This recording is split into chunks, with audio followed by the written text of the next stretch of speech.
The first thing I noticed was the smell, or rather, the lack of it. Every year, from the 1st of December on, my house smells like pine needles and cinnamon. It's a scent I cultivate, a signal that Christmas has arrived in the Jensen home. But when I walked in from my grocery run, all I smelled was lemon-scented floor cleaner and the cold, sterile scent of nothing. My house was naked. For 15 years, my husband Brian and I have hosted his family's Christmas. I'm Remy, by the way. I'm 39, and for most of my adult life, Christmas has been my thing. Not just a holiday, but a sacred tradition. A living museum of our family's history, all curated by me. But the living room was bare. The corner where our 9-foot tree always stood was empty. A faint circle of ghost scratches on the hardwood floor, the only evidence it was ever there. The mantelpiece, usually groaning under the weight of fresh garland and the stockings I sewed myself, was a blank slab of white-painted wood. The boxes I'd spent all weekend bringing down from the attic were gone. All of them. My heart started to hammer against my ribs. I walked through the downstairs in a daze, my grocery bag still hanging from my wrist. Every surface was wiped clean. The little ceramic village my son, Lance, helped me set up every year? Gone. The ridiculous glitter-bombed angel my daughter Sophia made in kindergarten that we always put on the entryway table vanished. My breath caught in my throat when I realized the star was gone. It was a clumsy, hand-carved thing my grandfather made from a piece of wood from his old barn before he passed away. It was splintery and imperfect and the most precious thing I owned. Panic began to bubble up, hot and acidic. Had we been robbed? But the TV was still there. The laptops were on the counter. No, this wasn't a robbery. This was an invasion. On the kitchen island, propped against the fruit bowl, was a single folded piece of notepaper. The handwriting was my mother-in-law, Deborah's familiar loopy cursive. Remy, it read. Gianna needed some help getting set up in her new house. We thought it would be best if she hosted this year. I took the decorations to get her started. See you on the 25th. I read it 3 times. There was no apology, no explanation, just a statement of fact, as if she'd borrowed a cup of sugar. She took my grandfather's star. She took my daughter's angel. She took 15 years of our memories and handed them to my sister-in-law, Gianna, like a party favor. The front door opened and Brian walked in, whistling.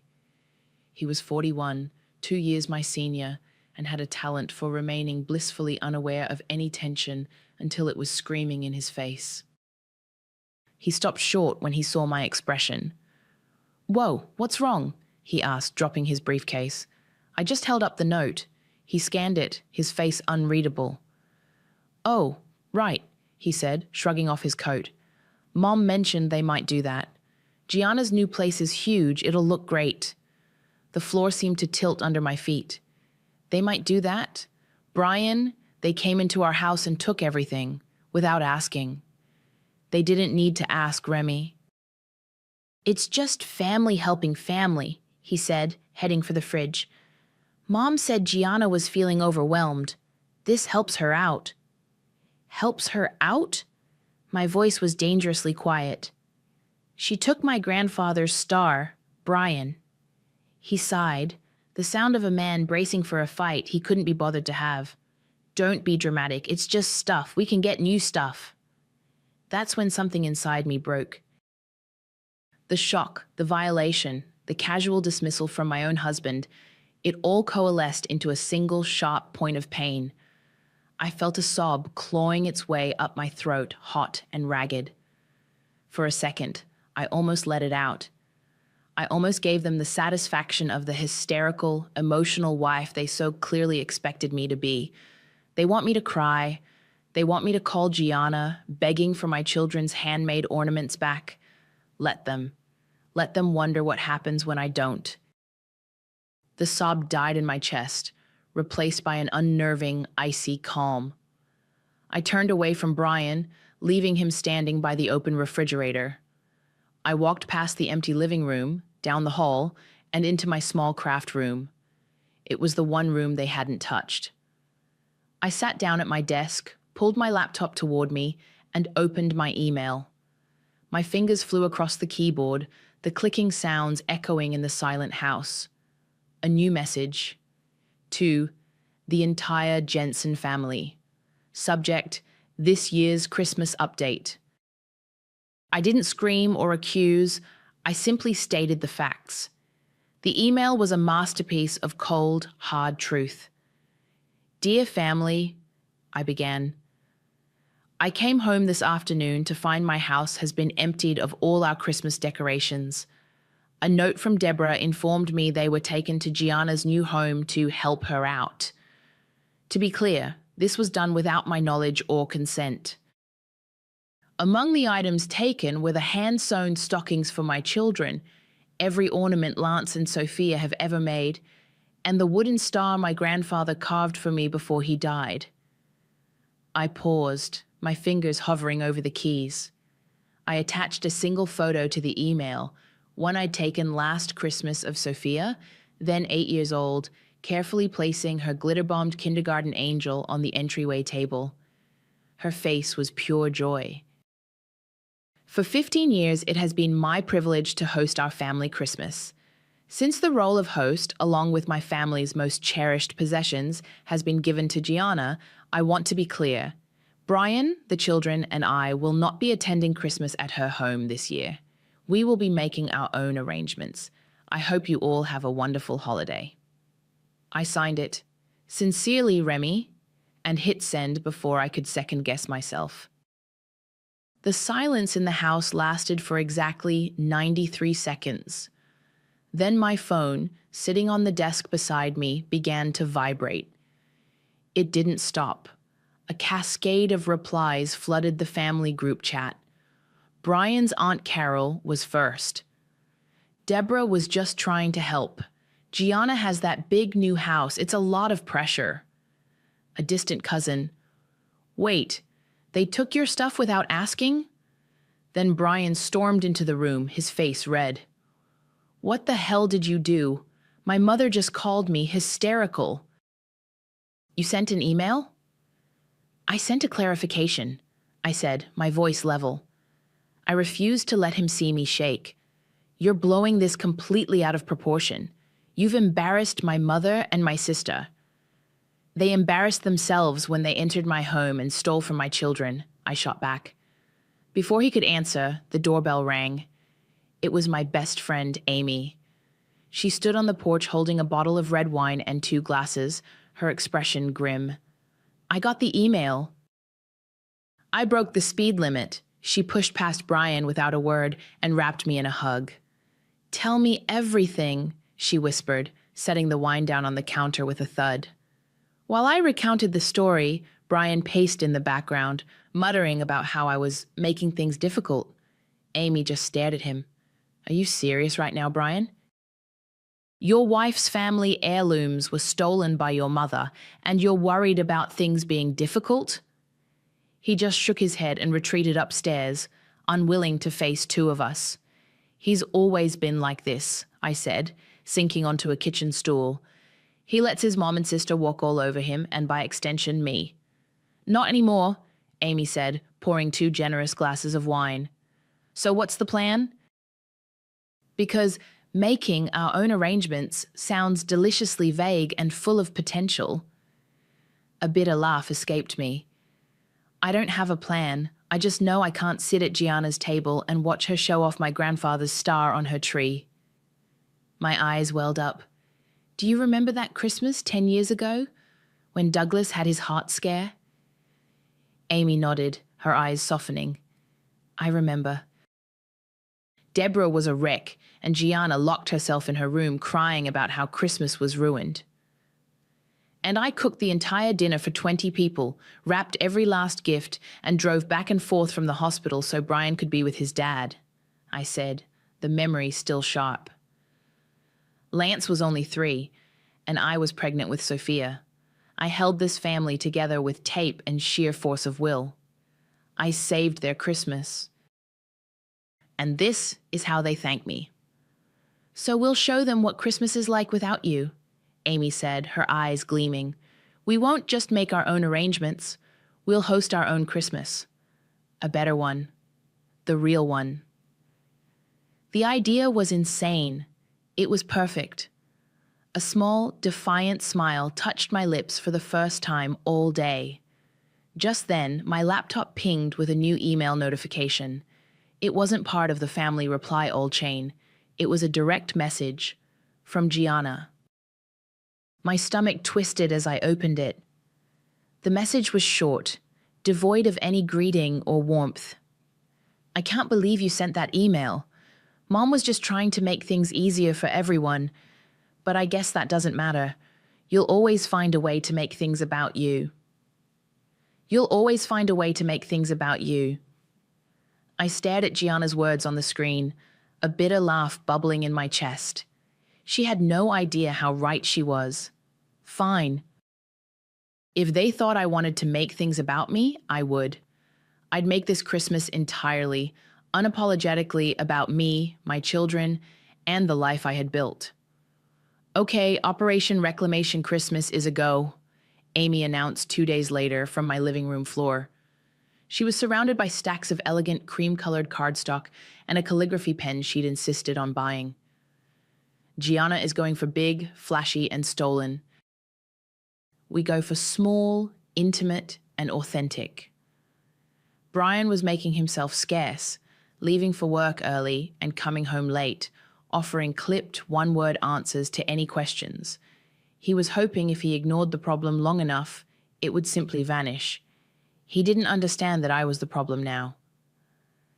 The invitations can't be digital, I said, sorting through a list of names. No group texts, no emails. They have to be hand-delivered or passed through friends. It creates a sense of conspiracy, Amy grinned. I love it. Who's on the A-list for this rebellion? We made our list carefully. Not just my friends, but Brian's younger cousins who always felt bulldozed by Deborah. His uncle who'd once quietly told me my pot roast was better than his wife's. People on the periphery, the ones who saw the family dynamics for what they were, but never had the leverage to say anything. The food, though, was a problem. I couldn't cook for 30 people and host at the same time. My mind kept circling back to one person. The one person I hadn't spoken to in 5 years. My sister, Tatum. Tatum is 4 years older than me, a professionally trained chef who runs a successful catering business in the next town over. We'd had a falling out after our mother died, a stupid, painful fight over a piece of furniture that was never really about the furniture. Pride had kept us apart ever since. My hand trembled as I found her number in my contacts. She answered on the second ring. Hello? Her voice was the same, brisk, no nonsense. Tatum, it's Remy. Silence. For a long moment, I thought she'd hung up. Remy, she finally said, her tone flat. It's been a while. I know, listen, I need a favor, a professional one. I'm willing to pay full price, of course. I explained the situation in clipped, emotionless sentences. The decorations, the note, Gianna's email. I left out the part about how much it hurt, focusing only on the logistics. Another long pause. So let me get this straight, she said, and I could hear the faint hint of a smile in her voice. Your monster-in-law stole your Christmas, and now you want to burn hers to the ground with a rival party? Something like that, I admitted, my cheeks flushing. And you want my food to be your weapon of mass destruction? You make a mean beef Wellington. She laughed, a real throaty laugh that I hadn't heard in years. All right, little sister, I'm in. Send me the date and the head count. This sounds like my kind of petty. Hanging up, I felt a wave of relief so profound it almost buckled my knees. Later that night, I scrolled through social media, a morbid curiosity pulling me to Gianna's page. It was even worse than I'd imagined. She'd posted a dozen photos. There was my grandfather's star, perched atop a tree that was far too pristine. There were Lance's lopsided clay ornaments, hanging awkwardly next to perfectly coordinated glass baubles. There was a selfie of her and Deborah, smiling, with a caption that read, "So excited to finally host Christmas in our new home. Making new traditions is so important. So blessed to have my mom's help in making everything perfect." Family first. Hostess with the mostess. New beginnings. I felt a cold knot tighten in my stomach. Making new traditions. They weren't just borrowing my things, they were erasing me.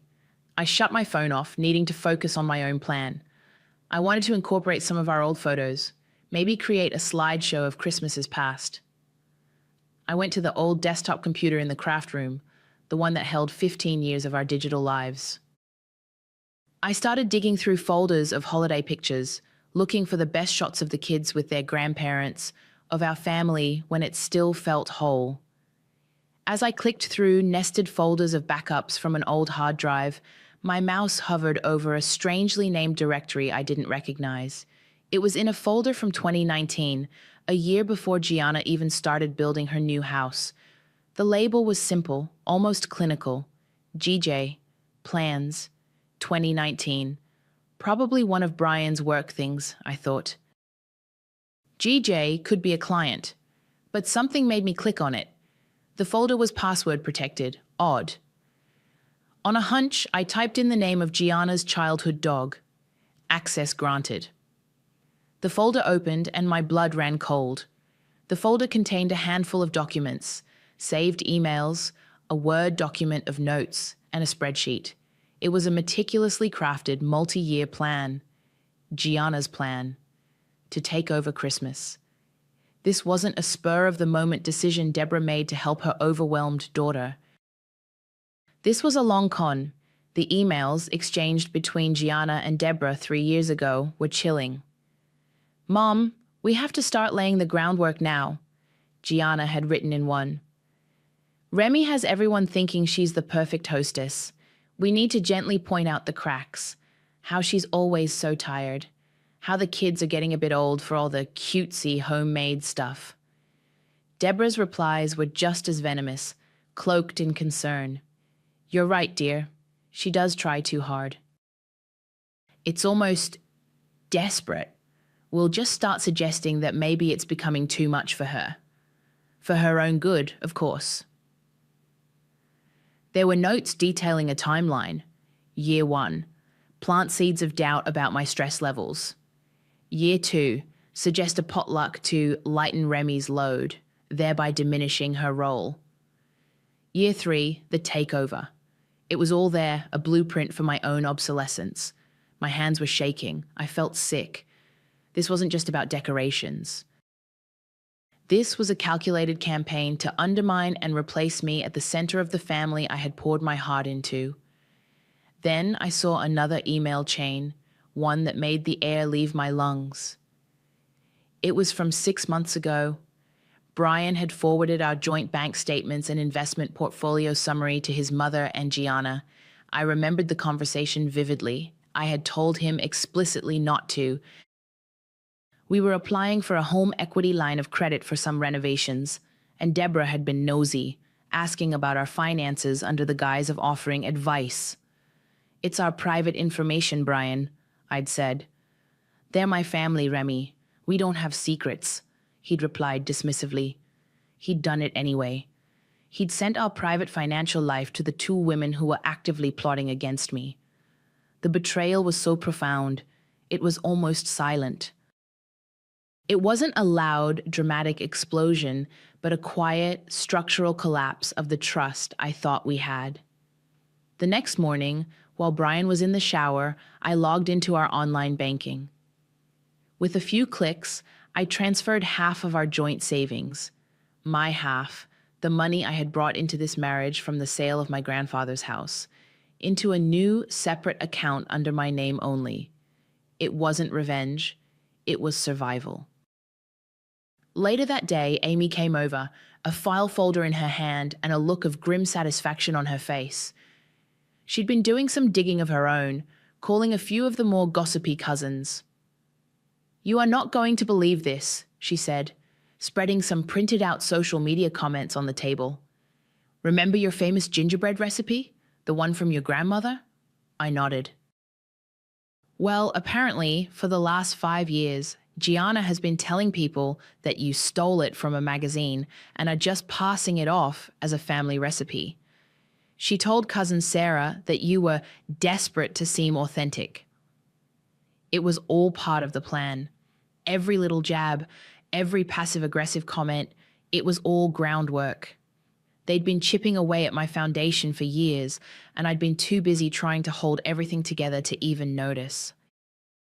But the final blow, the one that shattered everything, came from a single overlooked detail in Gianna's meticulous notes. A short entry under the heading, Logistics, Final Phase. It read, "Talk to B about getting a key. He can help move boxes while R is at her weekly grocery run. Tuesday AM is best." B. Brian. He hadn't just known about it. He hadn't just been complicit. He had helped them. He had used his key to let his mother and sister into our home. He had watched them pack up our children's memories. He had probably helped carry the boxes to their car. That night when Brian came home, he didn't find me waiting with a hot meal. He found me on the couch, laptop open, scrolling through Amazon. "Hey," he said, dropping his keys on the counter. "What's for dinner?" "I'm not sure what you're having," I said without looking up at him. "But I'm ordering pizza for me and the kids." He frowned, sensing the shift in the air. "What's that supposed to mean?" "It means," I said, finally meeting his gaze, my own eyes cold and empty, "that you're no longer authorized to make purchases on this account." I clicked the mouse. A notification popped up on the screen. "You have successfully removed Brian Jensen from your Amazon Prime household." His face went from confused to angry. "Remy, what the hell is this? It's just an Amazon account."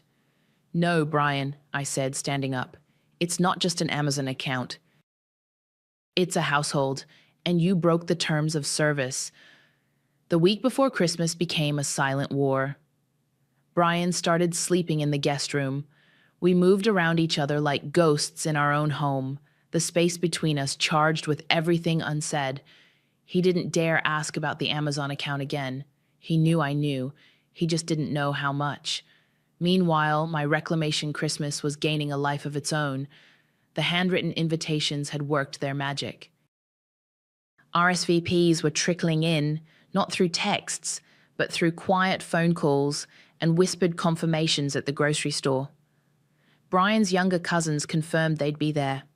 My neighbor, who had always admired my decorations, asked if she could bring her famous mulled wine.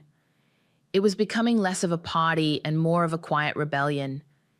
Tatum was my secret weapon. She'd taken to her role with a kind of savage glee I hadn't seen since we were teenagers.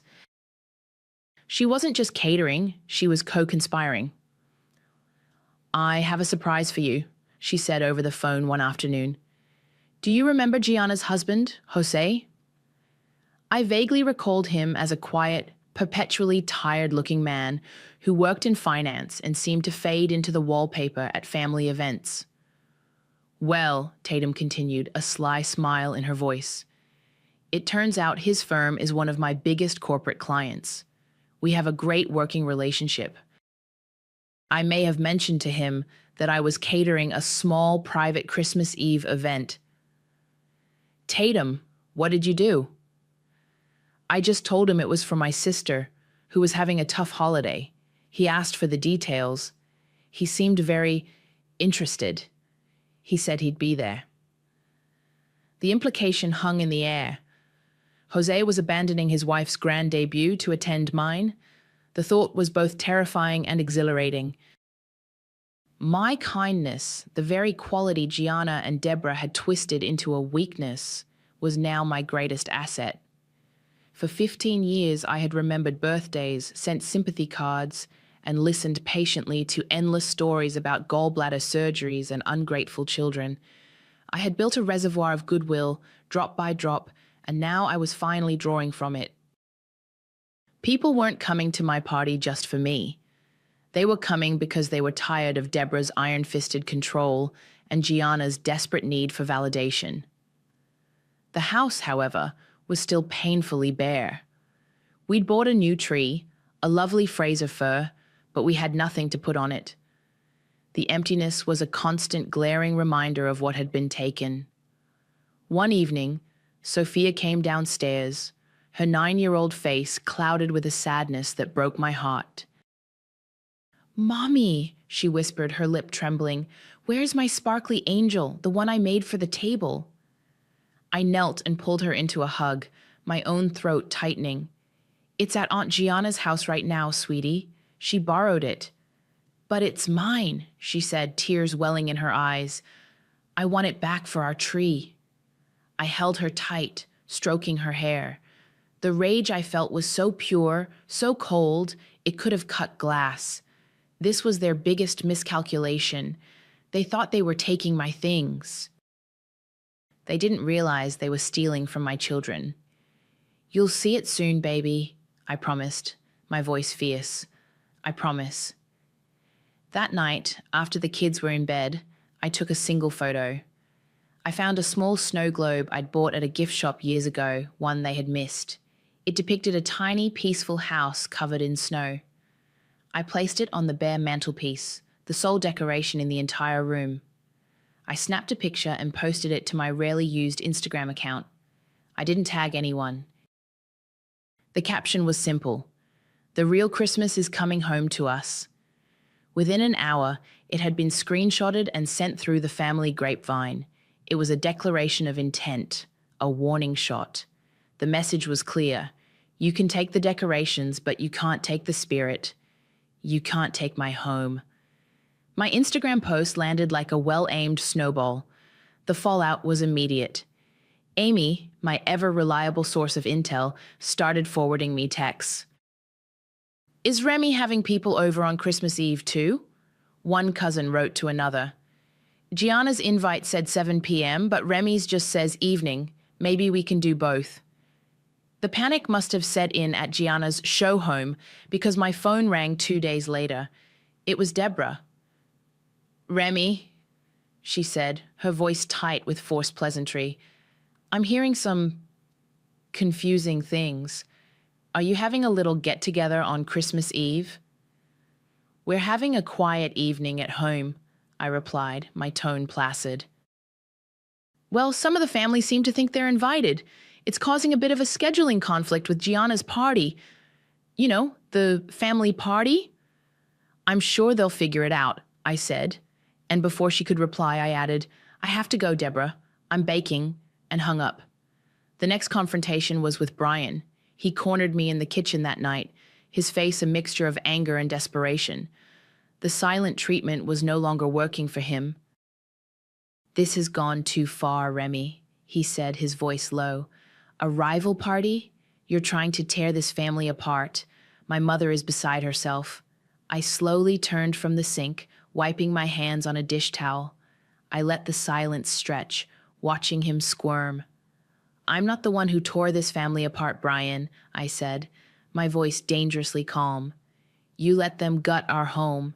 You stood by, no, you helped them, while they packed up our children's memories. You forwarded our private financial documents to them after I asked you not to. You have the audacity to stand here and talk to me about family? This family stopped including me the second you decided your mother's schemes were more important than your wife's heart. So don't you dare talk to me about going too far." He flinched, the mention of the financial documents hitting its mark. He had no defense, and he knew it. He just stood there, his mouth opening and closing like a fish, before turning and walking away. The day before Christmas Eve, Amy and I were putting the final touches on the house. We hadn't bought new ornaments. Instead, we'd done something better. We made a trip to a local craft store and bought wooden beads, dried orange slices, and spools of velvet ribbon. Lance, who was quieter than usual but watched everything with an unnerving intensity, helped us string cranberries and popcorn. We made it our own. For a centerpiece, Amy had a brilliant idea. She'd collected the shards of a few cheap glass ornaments that had been broken in the attic and, using glue and glitter, transformed them into a sparkling, mosaic-like sculpture. It was beautiful, resurrected. Meanwhile, Gianna's social media was a train wreck of forced cheer. She posted a poll asking her followers if they preferred charades or a white elephant exchange. She posted a frantic-looking selfie with the caption, "So much to do! Being the hostess is a 24/7 job to worth it." It was all falling flat. She was trying to manufacture the magic I had spent 15 years cultivating organically. That afternoon, the doorbell rang. I was expecting a flower delivery from Tatum, but when I opened the door, there was no one there. On the porch was a small, brown cardboard box. My name wasn't on it. In messy, childish crayon, someone had written, "Sophia." My blood ran cold. I picked up the box. It was light. I took it inside, my hands trembling as I tore open the tape. Inside, nestled in a bed of crumpled tissue paper, was Sophia's glitter-bombed kindergarten angel. It was shattered into a dozen pieces. The cardboard wings were bent and torn. The clumsy, smiling face I loved so much was cracked down the middle. There was no note. There didn't need to be one. It was a message, delivered with the kind of casual cruelty that only true cowards possess. This wasn't just a warning anymore. This was a threat. I hid the broken angel before Sophia could see it. The rage that filled me was so absolute, so clarifying, it burned away any remaining shreds of doubt. They had crossed a line from which there was no return. Christmas Eve arrived, crisp and cold. While Gianna's house across town was likely a cavern of echoing anxiety, mine was a bubble of warmth and light. The scent of Tatum's beef Wellington and my neighbor's mulled wine filled the air. Soft music played. The house was full, not just with people, but with a palpable sense of camaraderie. Everyone who walked through the door gave me a look, a mixture of sympathy and defiant solidarity. I had made handwritten name cards for the buffet table. I'd set up a small table in the corner with craft supplies, and soon it was surrounded by the younger cousins, happily making their own ornaments to take home. It was everything Gianna's party wasn't: effortless, genuine, and joyful. After dinner, I gathered everyone in the living room. It was time for the reading of the family Christmas poem, a tradition my father-in-law Douglas usually performed with solemn duty. I had asked Lance if he would do the honors. My quiet, observant 13-year-old stood before the small crowd, his voice clear and steady as he read the familiar lines. He didn't falter once. When he finished, the room was silent for a moment before erupting in applause. I saw Douglas, who had surprisingly shown up alone, wipe a tear from his eye. Then Amy brought out a small, beautifully wrapped box. She handed it to Sophia. "We have one more ornament for the tree," she said gently.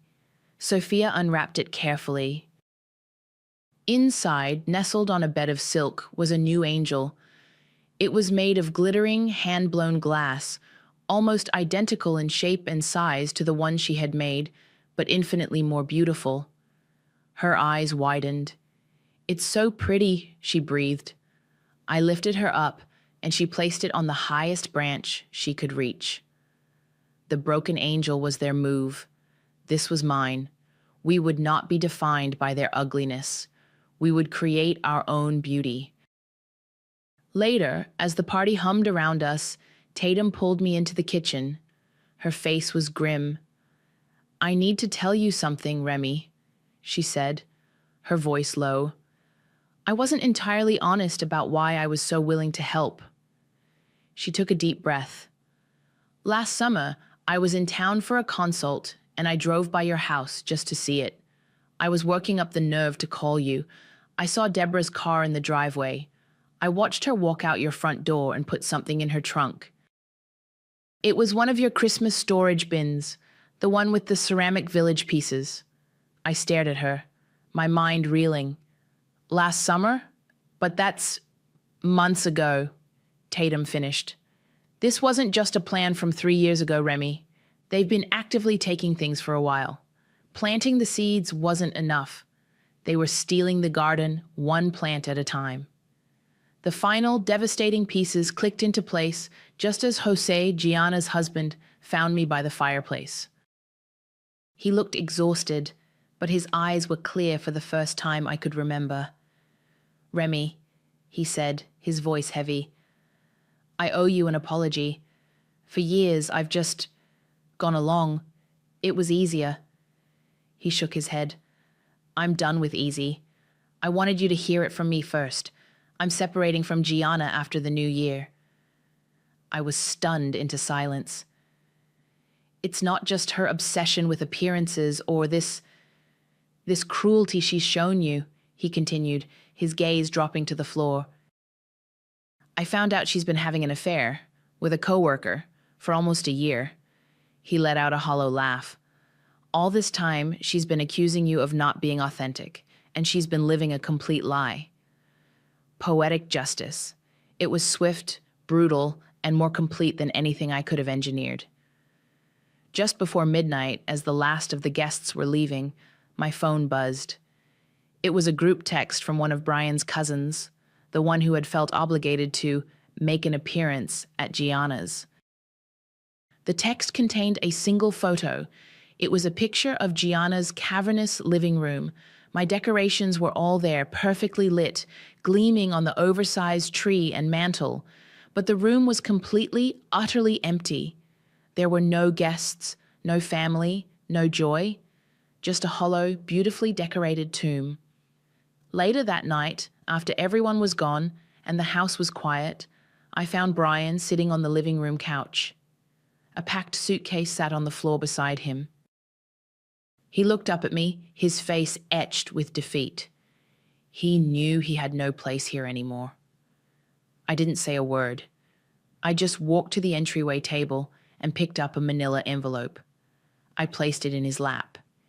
He looked down at the documents inside, the bold heading clearly visible. Petition for dissolution of marriage. He looked up at me, his eyes pleading. Merry Christmas, Brian, I said. Christmas morning dawned quiet and bright. For the first time in 15 years, I didn't wake up at 5 a.m. to put a turkey in the oven. I woke up when the sun hit my face. Downstairs, Lance and Sophia were already awake, but they weren't frantically tearing open gifts. They were sitting on the floor with Amy and Tatum, who had stayed the night, drinking hot chocolate and talking quietly. The gifts under our new, simply decorated tree weren't extravagant, but they were thoughtful. A first edition copy of Lance's favourite book, a real artist's easel for Sophia, a vintage bottle of wine for Amy, a framed photo of Tatum and me as kids, one I thought had been lost forever. There was a peace in the room that had been absent from our holidays for years, a peace that came from being surrounded only by people who genuinely loved us. My phone buzzed with a text from one of the younger Jensen cousins. Hey, just wanted to say thank you for last night. It felt like Christmas again. My parents are still mad, but my brother and I are with you. Let us know when we can see the kids. More messages like it trickled in throughout the day, small flags of allegiance from a family that was finally fracturing along its true fault lines. Late in the afternoon, a message from Deborah appeared on my screen. It was dripping with martyrdom. I hope you're happy. You didn't have to destroy the family. I looked at the message, feeling nothing but a profound sense of distance. I didn't reply with words. I walked into my living room where my children were laughing with their aunts and took a picture of the calm, happy scene. Then I sent her back the photo I'd taken weeks ago. My empty living room stripped bare. The before and after. My only comment. Later, Tatum and Amy helped me clean up. We gathered the last remnants of the cheap, store-bought garland I'd used to fill in some of the bare spots. We took it out to the backyard fire pit. "To new beginnings," Amy said, tossing a handful into the flames. It sizzled and vanished into smoke. "To knowing who your real family is," Tatum added, her arm around my shoulder. I didn't need to scream to get my revenge. I didn't need to beg for my possessions back or engage in a petty war of words. I learned that the most effective retaliation isn't loud. It's the quiet, strategic removal of your presence, your warmth, your light. They thought the decorations made Christmas. They didn't understand that I was the magic. I was the tradition. And when they took me for granted, the whole spectacle collapsed. You don't need to burn down someone else's house. Sometimes all it takes is building a better one next door, opening your windows, and letting the sound of your laughter drift over the fence. All it takes is silence, perfect timing, and a guest list. A few days after New Year's, a large moving truck pulled up to the house. Brian had arranged for movers to get the rest of his things. I stood at the window and watched as they loaded boxes. One of the movers came to the door holding a single, large storage bin. "Ma'am, the husband said to make sure you got this one."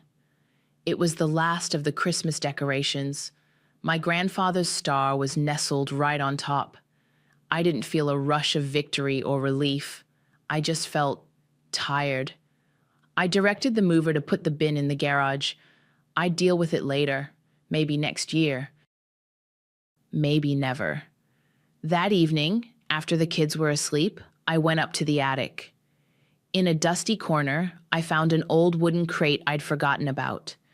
It was filled with my grandfather's woodworking tools and some scraps of wood from his barn, the same wood he'd used to make the first star. I brought a piece downstairs. It was weathered and gray, but the grain was strong. I sat at my kitchen table, a carving knife in my hand, and began to whittle. Slowly, a new shape began to emerge from the rough wood. It wasn't perfect. It was clumsy and splintery in places, but it was mine. Some things they can't steal. They only think they can.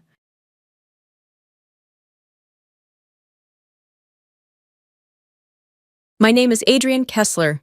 I'm 34 years old, a former combat medic with the 173rd Airborne.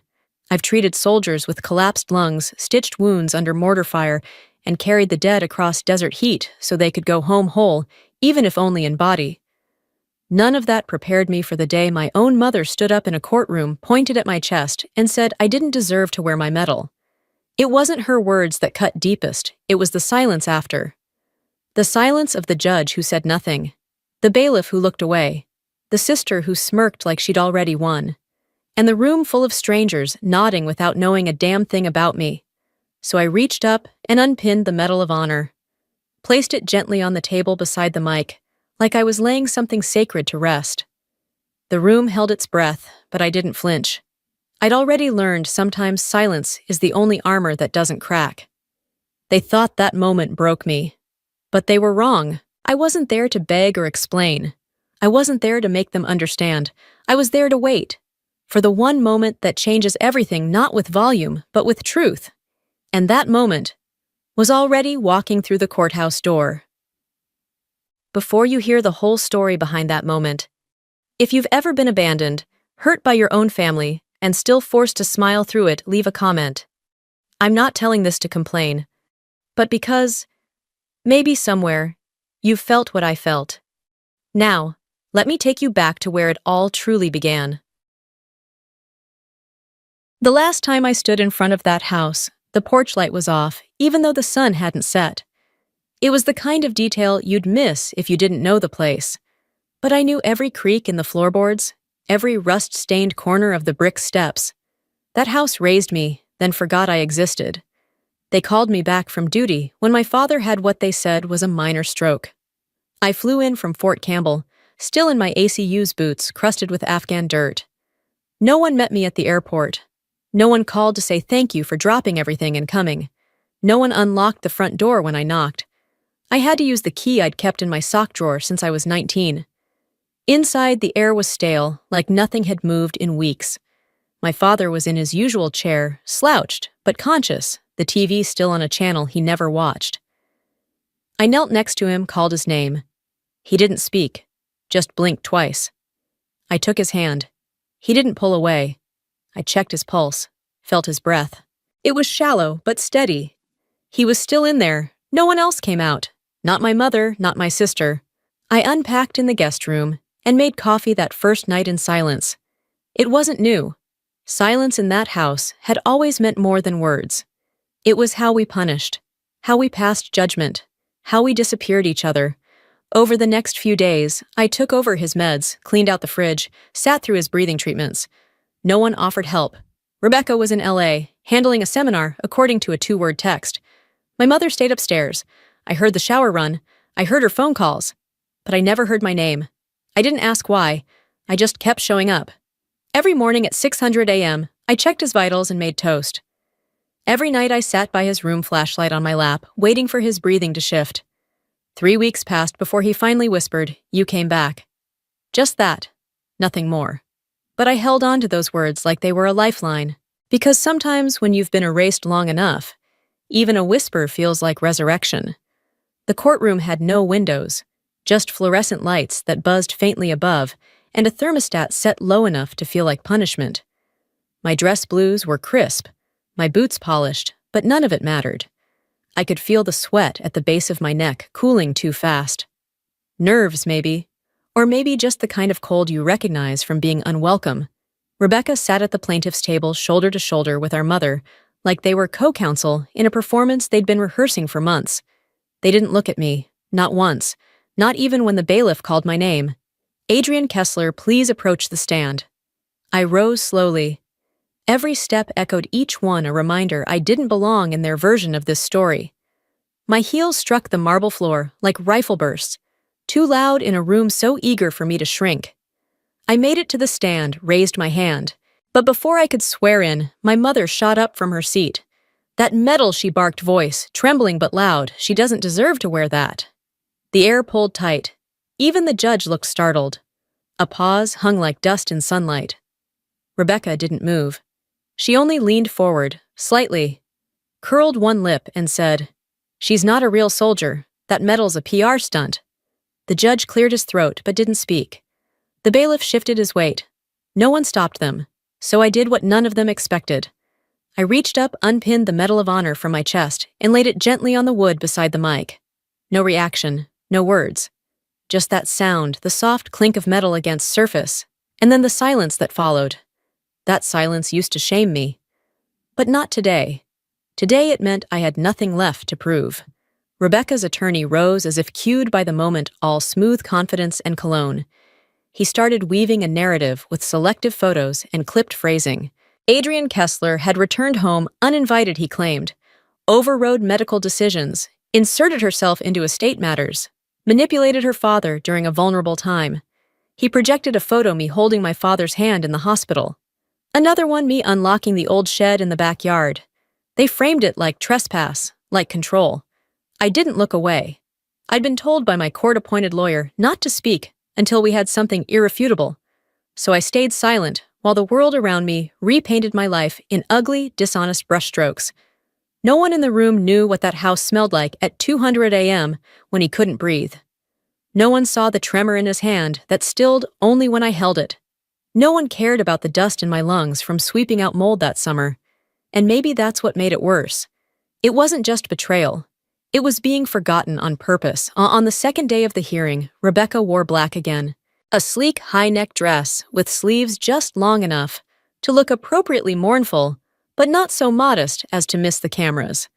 She kept one arm wrapped gently around our mother's shoulder, like she was the grieving daughter in a made-for-TV movie. I watched it all from my seat and said nothing. Then she stood. "Your Honor," she said with rehearsed poise, "I'd like to submit a short video into the record. It was recorded the night before my father passed, captured by the hallway security camera." My attorney didn't object. He didn't even look surprised. The judge nodded. The screen came alive with static. Then a grainy hallway shot dim lighting familiar walls, a door I knew too well. And then there I was pixelated, but unmistakably, me standing outside my father's bedroom.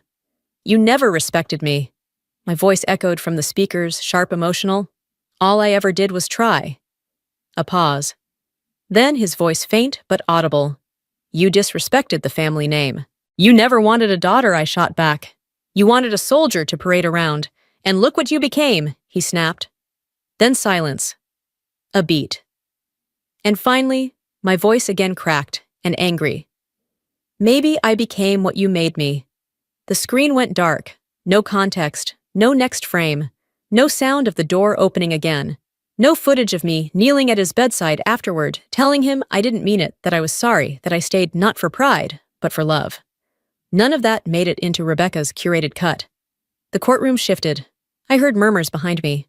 A woman tisked softly. Someone cleared their throat too loudly. My mother pulled a tissue from her clutch, with a mechanical precision, and dabbed at a tear that didn't fall. The judge turned to me. "Miss Kessler, would you like to respond?" I rose, walked to the mic. For a moment, I considered explaining everything. The fight, the reconciliation, the way his hand clutched mine just an hour later, when he whispered, "I was too hard on you." But when I looked at Rebecca, she was already smiling, just slightly, not for the room, just for me. I turned to the judge and said, "No response, Your Honor." My lawyer leaned in as I sat. "We could cross-examine the footage," he whispered. I shook my head. They wanted me to flinch. They wanted me to perform. But I wasn't on trial to earn their version of the truth. I had already lived mine, and sometimes silence isn't surrender, it's restraint. The judge had begun to speak. His voice was even measured, the kind that signaled the beginning of a conclusion no one could stop. He shuffled the papers before him and tapped them once against the bench, an unconscious gesture, but every soldier in the room recognized it. A closing ritual. My throat tightened, not from fear, not even from anger, but from the hollow certainty that I was about to be erased, again. And then, the door opened. Not loudly, just a soft creak, almost apologetic. Heads turned, but no one moved. Not at first. It was the kind of entrance that didn't need noise to demand attention. The man who stepped through wasn't in a suit. He didn't wear a tie or carry a briefcase. He wore a full military dress uniform, pressed to perfection, adorned with ribbons and medals that spanned decades of service. Silver hair cropped close. Posture like a steel rod. Presence like a storm waiting for permission to speak. General Raymond Hartwell. I hadn't seen him in 5 years.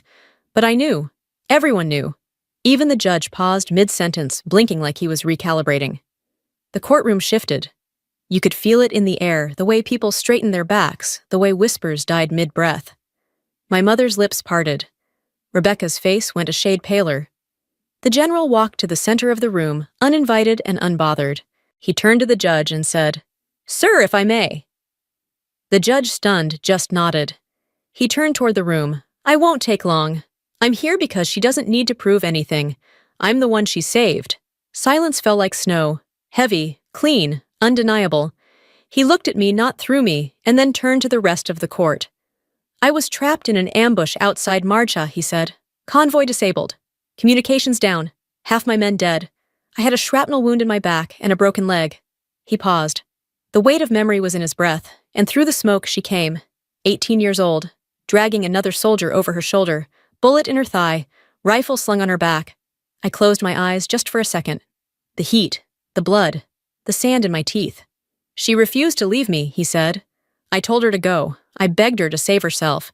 She just said, 'You're not dead yet, sir. Let's keep it that way.' And she carried me." A sound escaped someone in the gallery, a choked breath, maybe a gasp. He turned to the judge. "Whatever story they've built around her, I need this court to understand I owe my life to her. That's not opinion. That's history." Then he looked at me and saluted. Not a courtesy nod, not a polite gesture. A formal salute, every muscle precise. Public, earned. And for the first time since the trial began, I let myself breathe. Because honor, when spoken by someone who remembers, doesn't need defense. It just needs to be witnessed. General Hartwell didn't sit down. He stood firm at the center of the courtroom, like a monument no one had planned for. Then, from inside his coat, he pulled out a sealed folder. Thick. Official. The kind with government markings along the edge. He held it up steady in one gloved hand. This, he said, is the original Medal of Honor nomination packet, filed 7 years ago. Not by me, not by the unit. He paused and looked directly at me. It was filed by Colonel Thomas Kessler. My breath caught. My father. For a moment, the whole courtroom seemed to lean forward. The judge blinked slowly. The clerk hesitated, waiting for instruction. Rebecca stiffened like her spine had turned to glass. General Hartwell unfolded the flap and pulled out a document, heavy stock paper, with a blue and gold seal in the corner. He turned it, held it toward the judge. And at the bottom, in unmistakable ink, was my father's signature. Not forged, not copied, signed. My knees didn't buckle, but something inside me shifted like a beam that had been holding too much weight for too long, had finally cracked. He had believed me. All that time. All those years of silence, and he had carried this truth in a drawer somewhere while I stood alone under judgment. The general spoke again. Colonel Kessler submitted this nomination through a classified channel. He asked for discretion, said he didn't want Washington turning her into a symbol before she was ready, said she needed time-space. My chest tightened. He hadn't erased me. He had tried to protect me, but in doing so, he'd let me stand in shadows I didn't deserve. The judge gestured for the clerk to collect the file. She walked gently, like crossing sacred ground, and took it from the general's hands, as if receiving a folded flag. I kept my eyes on that folder, not on Rebecca, not on my mother, just that folder. Because it wasn't just paperwork, it was proof of something my father had never said, but once believed that I was worth honoring. Rebecca's voice broke the moment. There's no proof it's authentic, she snapped. It could be fake, just another story. General Hartwell turned to her slowly. His voice clipped but firm. This packet is logged in the Department of Defense archive at Fort Belvoir. You can verify the reference number. Dated, witnessed, filed. There's nothing fake about it. Rebecca said nothing after that. Neither did I. Because some truths don't need defenders. They only need daylight. And for the first time in years, mine had found the sun. The courtroom hadn't even begun to recover from the shock when another voice broke the silence. Your Honor, the clerk said barely above a whisper, there's a subpoenaed witness waiting in the hall. The judge looked confused. Now, yes, ma'am. She says it can't wait. The doors opened again, but this time there was no uniform, no fanfare. Just a woman in a charcoal gray coat and low heels, clutching a worn purse like it held her conscience. Her shoulders were hunched and her eyes avoided everyone's gaze, but I knew who she was the second I saw her. Danielle Holloway. My father's private nurse, the one who vanished after the funeral without a word. She walked forward step by step, as if crossing some personal battlefield. When she reached the stand, her voice trembled. My name is Danielle Holloway. I was Colonel Kessler's nurse for the last 4 months of his life. She cleared her throat, and I need to tell the truth now because I haven't been able to sleep since the day he died. No one moved, no one dared. She reached into her purse and took out a small flash drive, setting it gently on the evidence table. I deleted the original copy of his in-room video recording, she said, because I was paid to. The courtroom inhaled as one. My mother blinked, but Rebecca flinched.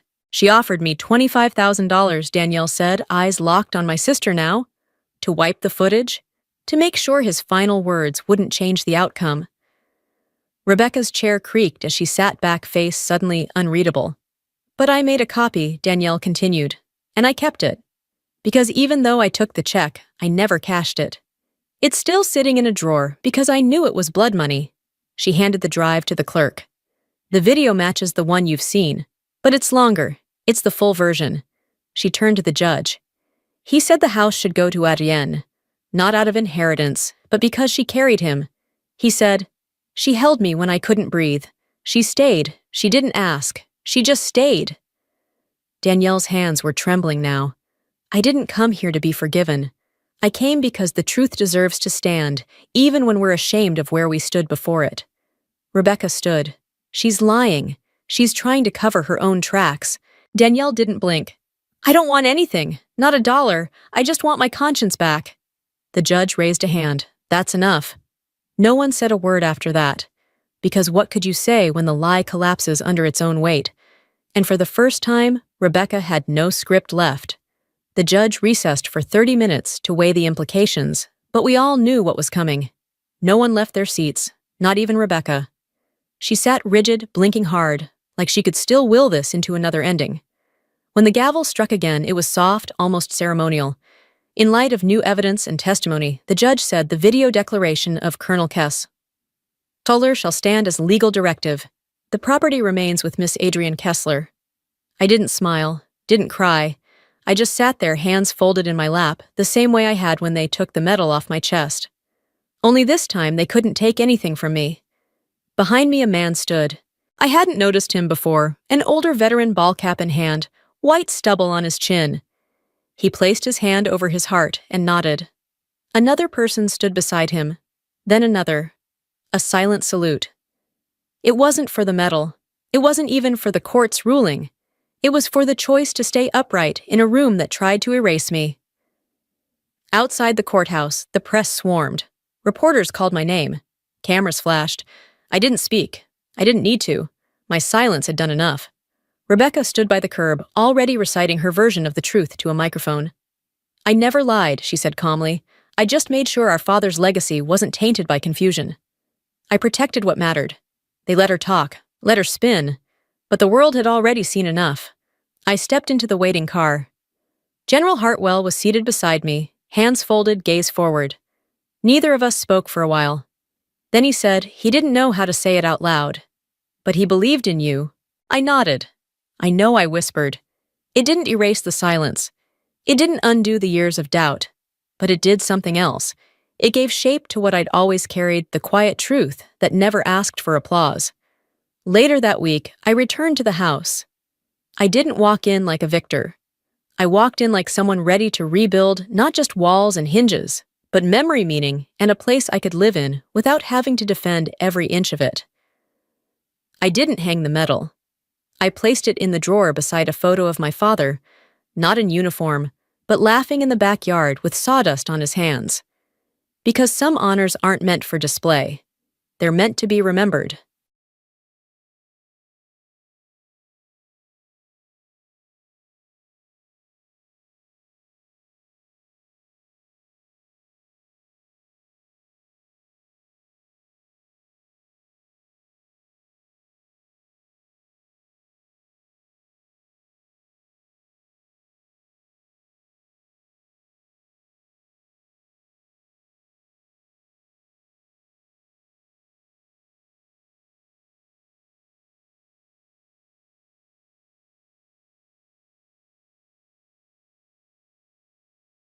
My name is Sarah Whitmore, and I never meant to become a mother. At 36, I was a widowed data analyst living alone in a quiet house at the edge of Chestnut Hill just outside Boston. I worked from home, drank too much coffee, and spoke to the walls more than I'd like to admit. David, my husband, had been gone for almost 2 years. Cancer took him fast and without mercy. Since then, I had kept my days orderly, efficient, detached. That morning, I had a client presentation to run, and a reheated muffin for breakfast. Life was quiet, predictable. Then came the knock. 3 short taps, not frantic, not friendly, just deliberate. I opened the door with half my mind still on slide transitions, expecting maybe a delivery. Instead, I found Juliet. Juliet, my older sister, looked like she'd walked out of a resort catalog. Oversized sunglasses, trench coat. Perfect curls bouncing as she leaned in with that familiar smile. But it wasn't her I noticed first. It was the 3 kids behind her. A boy about 10 arms, crossed eyes narrowed. A girl 7 maybe clutching a tote bag like it held her whole world. And the littlest one still in pajamas holding a stuffed raccoon by one ear. "Hey, sis," Juliet chirped. "I need a tiny favor." Before I could speak, she'd nudged the kids inside. "It's just for a couple of weeks. I'm going to Europe, some soul-searching thing, you know." I blinked. "Juliet, what are you? You work from home, don't you? It's perfect." She dropped a folder on my counter. "Schedules, allergies, whatever. You'll figure it out." And just like that, before I could say a single complete sentence, my sister walked out the door, leaving her children behind. And everything changed. Before you hear the whole story behind that moment, if you've ever been abandoned, hurt by your own family, and still forced to smile through it, leave a comment. I'm not telling this to complain, but because, maybe somewhere, you felt what I felt. Now, let me take you back to where it all truly began. The door had barely clicked shut when the silence hit. A heavy, uncertain kind. 3 pairs of eyes stared at me from the living room rug. I stared back, still holding my coffee, now cold and trembling slightly in my hand. The boy, Eli, as I would soon learn, spoke first. She's not coming back in 2 weeks, is she? I should have lied, should have smiled and said something comforting motherly.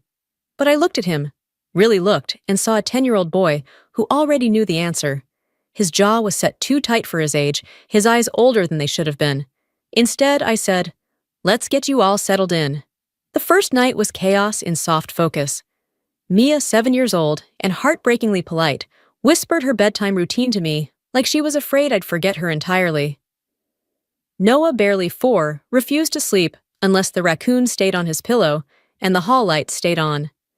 Eli locked the guest room door and didn't come down for dinner.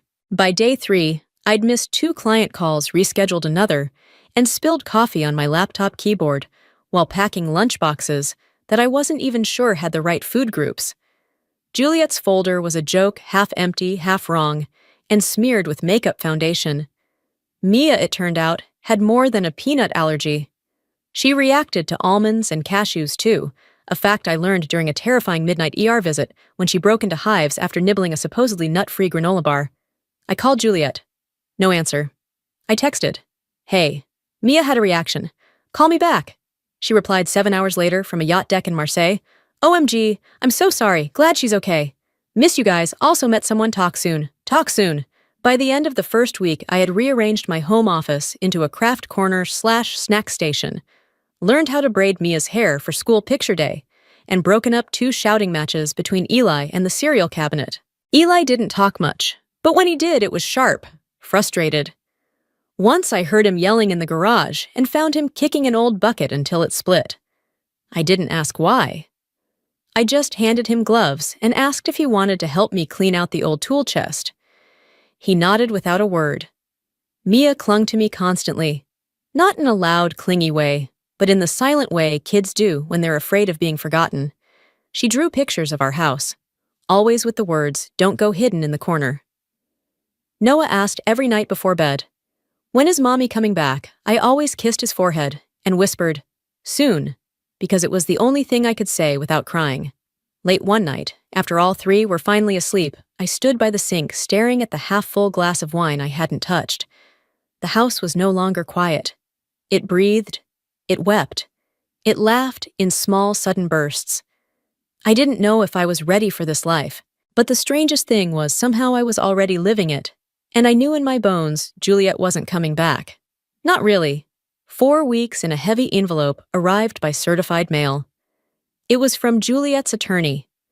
The cover letter was filled with gentle words that tried to dress up something sharp, a request for me to sign temporary guardianship papers. Just a formality, it claimed, to make school and medical decisions smoother. Nothing permanent. I didn't like the tone, and I really didn't like the timing. That night, I tucked the kids into bed as usual. Eli had started sleeping with the door cracked open. Mia left a light on in her closet. Noah wanted me to sing the same lullaby David used to hum on hard nights. They were fragile routines, but they were ours now. I watched them sleep for a long time before calling someone I hadn't spoken to in months. Clara Mendez, my late husband's estate attorney, had helped me navigate the grief fog after David passed. She was calm, careful, and almost impossibly thorough. When I explained what had come in the mail, she didn't hesitate. "Send me everything," she said, "and Sarah, don't sign a thing." 2 days later, she called back. Her voice was different this time, brisk, focused, but with an edge of excitement. "Can you come to my office tomorrow? There's something you need to see. It's about your father." My father, Robert Whitmore, had died 5 years earlier of a heart attack. He'd been a quiet, steady presence in our childhood. A chemist by trade, a birdwatcher on weekends, and a man who rarely raised his voice, but always watched, especially when it came to Juliet. "I thought his estate was settled long ago," I said. "It was," Clara said. "But he left a second will, one that was only to be revealed if certain conditions were met."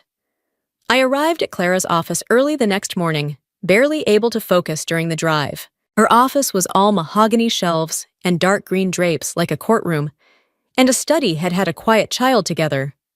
She motioned for me to sit and then laid out 2 documents on the table in front of me. One was the will, the other a handwritten letter on my father's old stationery, the kind he used for birthday cards, and instructions left by the fridge when he and Mom went on weekend trips. Clara opened the will first.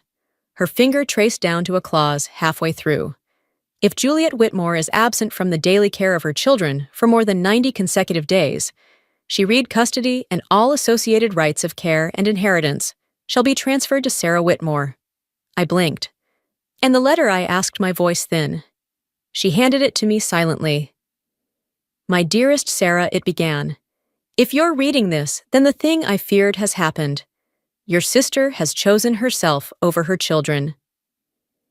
He went on to describe how he'd always seen the restlessness in Juliet, the way she bristled at responsibility, the way she looked through not at her own children. I created this trust not to punish her, but to protect them. If she ever walks away even once, you'll know what to do. And you'll do it well because you always have, even when it was hard. Tears burned as I finished the letter. Clara let the silence breathe before she spoke again. The house she left them in, it's yours now. And the trust. It's enough for everything, the kids' education, their care, and a stipend for you. I shook my head slowly. I don't care about the money. I know, Clara said gently. That's exactly why he trusted you. I didn't text Juliet. I didn't email. I called. She picked up on the 3rd ring, her voice bright and breathy wind rustling in the background. Bonjour from Paris, she sang. You must have seen the engagement post Pierre proposed. I didn't congratulate her. We need to talk, I said. It's about Dad. There was a beat of silence. Then Dad's been gone 5 years, Sarah. He left a second will. Another pause. I could almost hear her mind switch gears. A what? He anticipated this. You leaving the kids? He put in writing what would happen if you ever walked away from them for more than 90 days. Juliet's laugh came quick and sharp. That's absurd. I didn't walk away, I gave them a break. You love playing house. Win-win. Legally, you walked away. It's been over 4 months. And according to the will custody of the house, the trust, it's all mine now. The brightness drained from her tone. You're bluffing. I'm not. Clara has the original documents. So does the court. It's real Juliet. And binding. Her voice hardened. So that's what this is about. You couldn't have kids of your own, so now you're stealing mine. The words hit with the precision of a needle. But I stayed calm. I'm not stealing anyone. I'm protecting them from someone who already left. She scoffed. I left to find myself not abandon them. You think you can raise them better than their own mother? I don't think, Juliet. I know. Because I'm the one who sees them. I didn't mean it cruelly, but there was no soft way to say it. I thought of Eli's rage dissolving into quiet loyalty, of Mia drawing the word home with 3 stick figures, and me in the middle of Noah whispering, don't leave. You don't even know their new favorite colors, I said quietly. Or that Eli made the advanced soccer team, that Mia won her art show, that Noah finally stopped asking for you at night. Silence again, longer this time. Then she snapped, You're not their mother. I am. You gave birth to them. But I've been mothering them. There's a difference. She hung up. I stood on the back porch for a long while, phone still in hand, the cold biting at my fingers. The trees were bare leaves crisping in little piles around the steps. Somewhere behind me, the kids were finishing their homework. The sound of Noah humming echoing faintly through the screen door. An hour later, my phone buzzed again.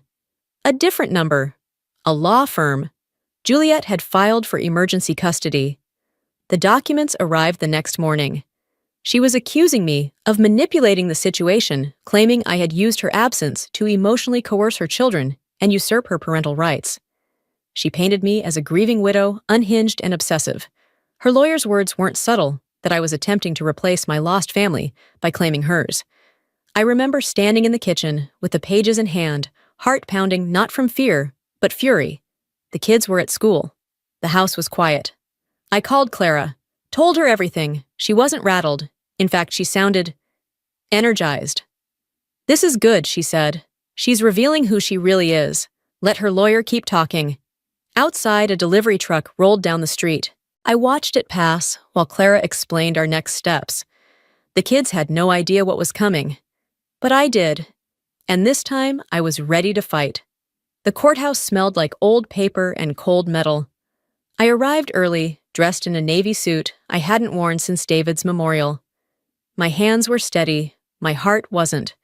Juliet swept in 10 minutes late, draped in a white cashmere coat, Pierre at her side like an accessory. She didn't even glance at the children, who waited quietly with my friend Lauren in the hallway, clutching backpacks in worry. The judge was a woman named Harrison Greyhair, no nonsense. She looked over the documents slowly, her glasses low on her nose. Juliet's lawyer spoke first.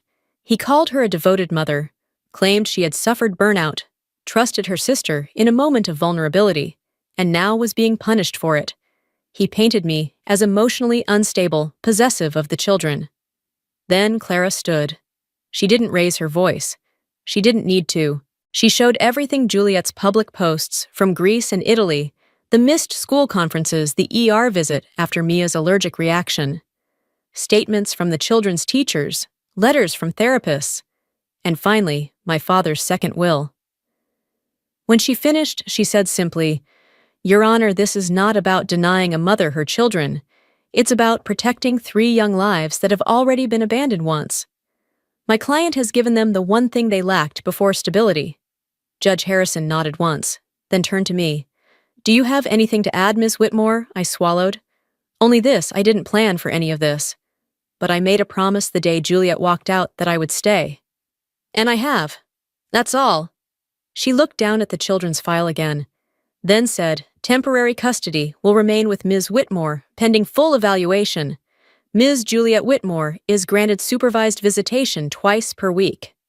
Juliet stood. "This is outrageous. They're my children." Judge Harrison didn't flinch. "Giving birth is biology, Ms. Whitmore. Parenting is action. From the evidence presented, you've excelled at the former and abdicated the latter." Juliet went pale. Pierre touched her arm, but she shook him off. I didn't celebrate. I just exhaled. Juliet didn't take the ruling quietly. The very next day, her Instagram lit up with soft focus photos of her and the kids from years ago. "Missing my babies," she wrote in cursive overlays. "Pray for us." Comments poured in. "So unfair. Stay strong, Mama." I wanted to scream. She hadn't shown up for Mia's first grade recital. She didn't know Noah had a speech delay. Eli hadn't called her mom in months. But I didn't respond. I focused on the children, who were now the ones truly unraveling. Eli punched a locker at school and got detention. Mia started clenching her jaw in her sleep. Noah began wetting the bed again. I called Clara. "She's not just hurting me anymore," I said. "She's reopening every wound they were just learning to live with." Clara's voice softened. "Then it's time to bring someone else in." A week later, we began family therapy. Dr. Anderson had warm eyes and a quiet way of speaking that made even Eli stop fidgeting. In our first session, he asked the kids to draw what home feels like.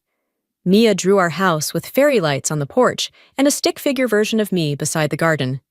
Eli drew a soccer field with me in the bleachers cheering. Noah drew himself holding a raccoon standing between 2 hearts. "Who's this?" Dr. Anderson asked. He pointed to the heart on the left. "Mom," he said. Then the one on the right. "Mommy Sarah." Juliet came to one session. She arrived 20 minutes late, wearing sunglasses indoors, and spent most of the hour scrolling through her phone. When asked what she wanted for her kids, she said travel, culture, better opportunities. "What do you want?" Dr. Anderson asked the kids. Eli answered without hesitation. "To stay. To feel normal." Mia whispered, "I want someone to remember my art shows." Juliet left early. She didn't show up for the next appointment, but we kept going, because healing doesn't wait for those who walk away. It was a rainy Thursday when Juliet showed up at my front door again. No warning, no entourage, just her soaked through her trench coat eyeliner, smudged heels in one hand, like she couldn't bear the weight of them anymore. I didn't invite her in, but I didn't close the door either. I lost everything she said. Pierre the flat in Paris, my job with the travel blog. The kids, they don't even look at me anymore. Her voice cracked, and for the first time in a long while it wasn't performance. There was no filter, no caption, no angle. Just my sister unraveling on my porch. They don't hate you, I said, arms crossed. They're hurt. There's a difference. She leaned against the column. How do you do it? How do you manage all the appointments, the school papers, the therapy notes, the emotions? I looked at her. I don't manage it all. Some days I mess up. Some days I cry in the laundry room. But I stay. And that's what they need. Juliet was quiet for a long time. The rain softened around us. Then she said it, not loud, not dramatically, just barely above the storm. I'm not a good mom, am I? You're not a present mom, I said gently, but without flinching. That's something you could change. If you actually wanted to. She nodded. Once. A week later, her lawyer contacted Clara. We negotiated slowly, carefully. I would retain full custody, legal and physical. Juliet would receive supervised visitation, which could expand if she followed a therapy plan for herself and with the children. She agreed not to contest the trust. In return, we set up a modest fund to help her get back on her feet. No luxury, no loopholes. But dignity. A fresh start. When the documents were signed, she looked at me across the conference table. Take better care of them than I did. I didn't smile. But I didn't harden either. I already do, I said. But they'll always know you love them. In your way. That night, Mia drew a picture of two houses. One small, one big. Both had hearts floating above them. I asked her what it meant. She said, that's how you helped Mom land. She was falling, but you didn't let her hit the ground. 1 year later, we threw a party in the backyard.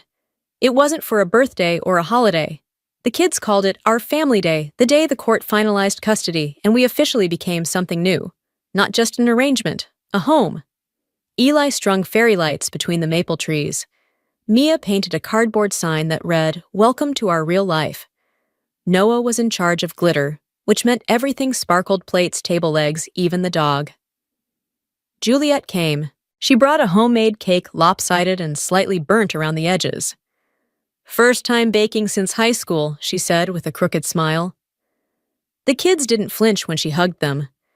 Mia even showed her the scrapbook we'd made in therapy photos, from soccer games, art shows, Noah's first field trip. Juliet traced a picture of the three of them at a pumpkin patch and whispered, You really kept all of this. I kept them, I said quietly. Later, as the sun dipped behind the fence, she leaned close. You didn't have to let me come today. Yes, I said, I did. The evening ended with sparklers and laughter, the kind that rises from deep places, the kind that means something held finally let go. After the kids fell asleep, I sat on the porch with a glass of wine, and the letter from Dad, now soft at the folds. I didn't need to read it anymore. I knew every word by heart. Especially the last line. Love isn't always about biology. Sometimes it's about who stays. Inside, our family photo sat framed on the mantel. Eli's arm slung around my shoulder. Mia grinning wide. Noah holding his raccoon. And me. Not the aunt who stepped in. The mother who stayed.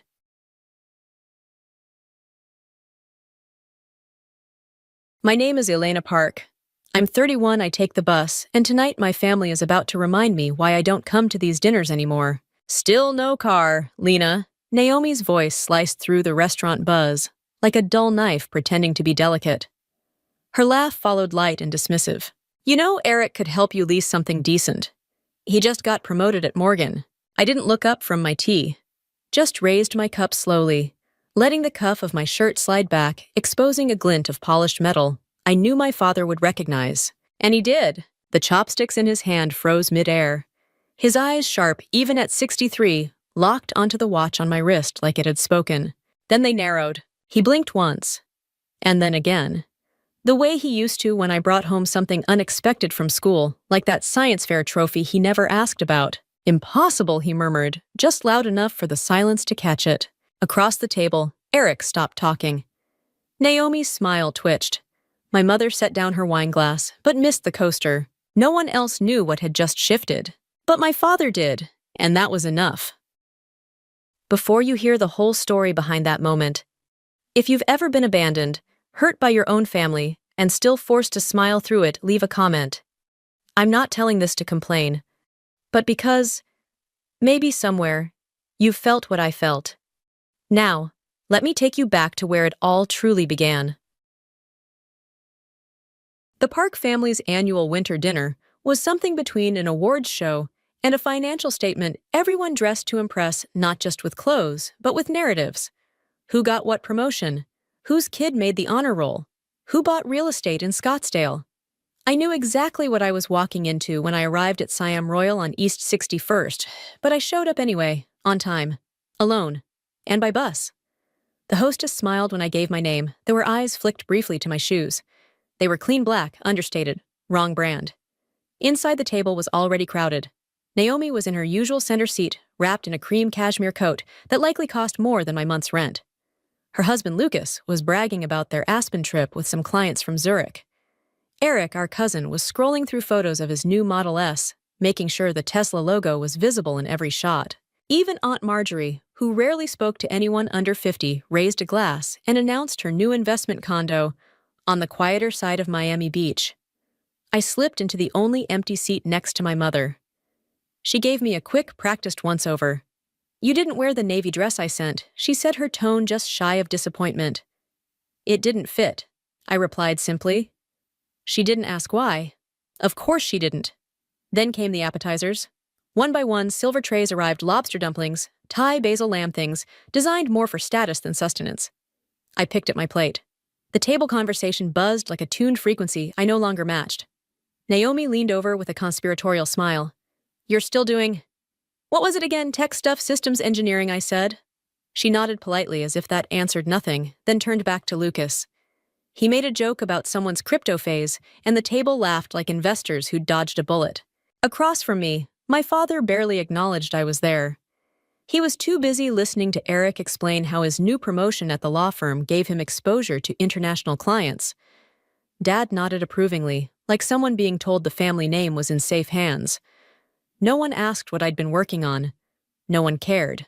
Until the tea came, and my sleeve shifted. I saw the moment his gaze caught it, that flash of recognition that flickered, then held. The quiet pause in his posture. The confusion, then calculation. My father, who hadn't complimented me since I was 13, suddenly wasn't listening to Eric anymore. His eyes were on my wrist. He just didn't know what it meant yet. And for the first time in years, I didn't flinch under his silence. When I was 7, my father taught me how to wind a watch. Not a digital one. A real one, mechanical, delicate, alive in its own quiet way. He sat me on his lap in the study, the sun spilling over his shoulder, and placed a velvet box between us. Inside was a timepiece, unlike anything I'd ever seen. The face was dark blue, the case soft gold, the second hand sweeping in a perfect circle, like it knew secrets no one else could hear. "This," he said, "is a tourbillon bleu, Swiss-made, no battery, just gears and trust." I didn't know what any of that meant, but I remembered the way his voice softened when he spoke of it, how he moved like a man holding something sacred. That was the first time I ever saw reverence in his hands. Back then, watches were his world.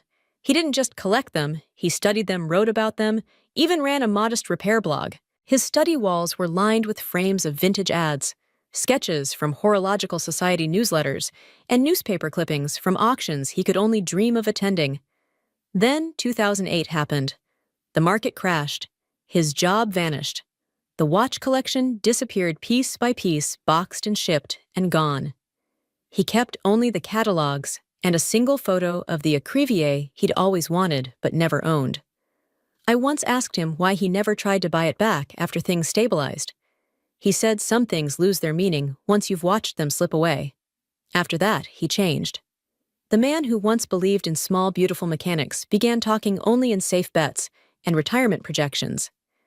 He started resenting anything that didn't come with a salary band and a LinkedIn profile.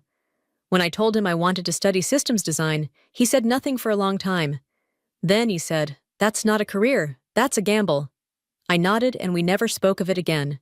But I never forgot the look on his face that day in the study, when he let me turn the crown, slowly listening for the click, teaching me how to feel the spring's tension through my fingers. I didn't know it then, but that moment embedded itself somewhere deeper than ambition. It taught me that perfection could be quiet. That time, real time, was a thing you built by hand. Years later, when I saw the tourbillon bleu listed at Christie's under an anonymous lot, something in me locked into place. I knew I had to have it not for show, not for status, but because it was the piece he never stopped dreaming of, even when he pretended otherwise. I wore it tonight not as a challenge, but as a reminder of the man he used to be, and the girl he once believed was careful enough to hold something rare. The waiter arrived with the second round of dishes, something fragrant, with kaffir lime and too much saffron. Everyone leaned in, pretending they hadn't already eaten half the appetizers. Naomi was explaining why private equity is really about instinct, and Aunt Marjorie was interrupting every third word to correct her pronunciation of Southeast Asian. I reached for the soy sauce. My sleeve slipped again. This time there was no mistaking it. My father's hand hovered mid-air.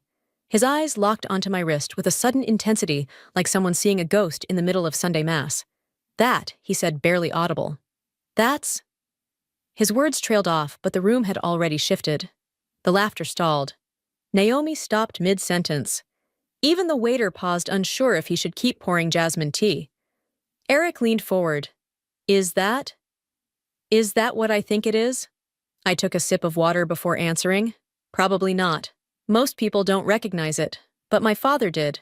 He adjusted his glasses, his voice low, almost reverent. "That's a tourbillon bleu. Acrivi A, Series 1. They only made 2022. I corrected softly. One was damaged in transit. The rest are accounted for. Naomi blinked. "Wait. Is it real?" I smiled gently. "You think I'd wear a replica to a family dinner?" She looked embarrassed, but tried to hide it behind a thin laugh. "I just thought, well, you still take the bus." "I do," I said. "Keeps me grounded. And it's easier to take calls on the way to the lab." "The lab," Eric echoed. I nodded.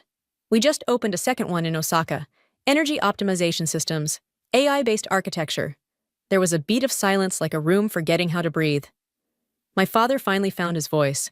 "That watch is worth more than your cousin's car." I glanced at Eric. Which one? Aunt Marjorie actually choked on her wine. Across the table, Naomi's expression was slipping curiosity tangled with something sour. She leaned forward. "Elena, what do you actually do?" "I build systems that predict energy flow across smart grids. The platform's called Equinox.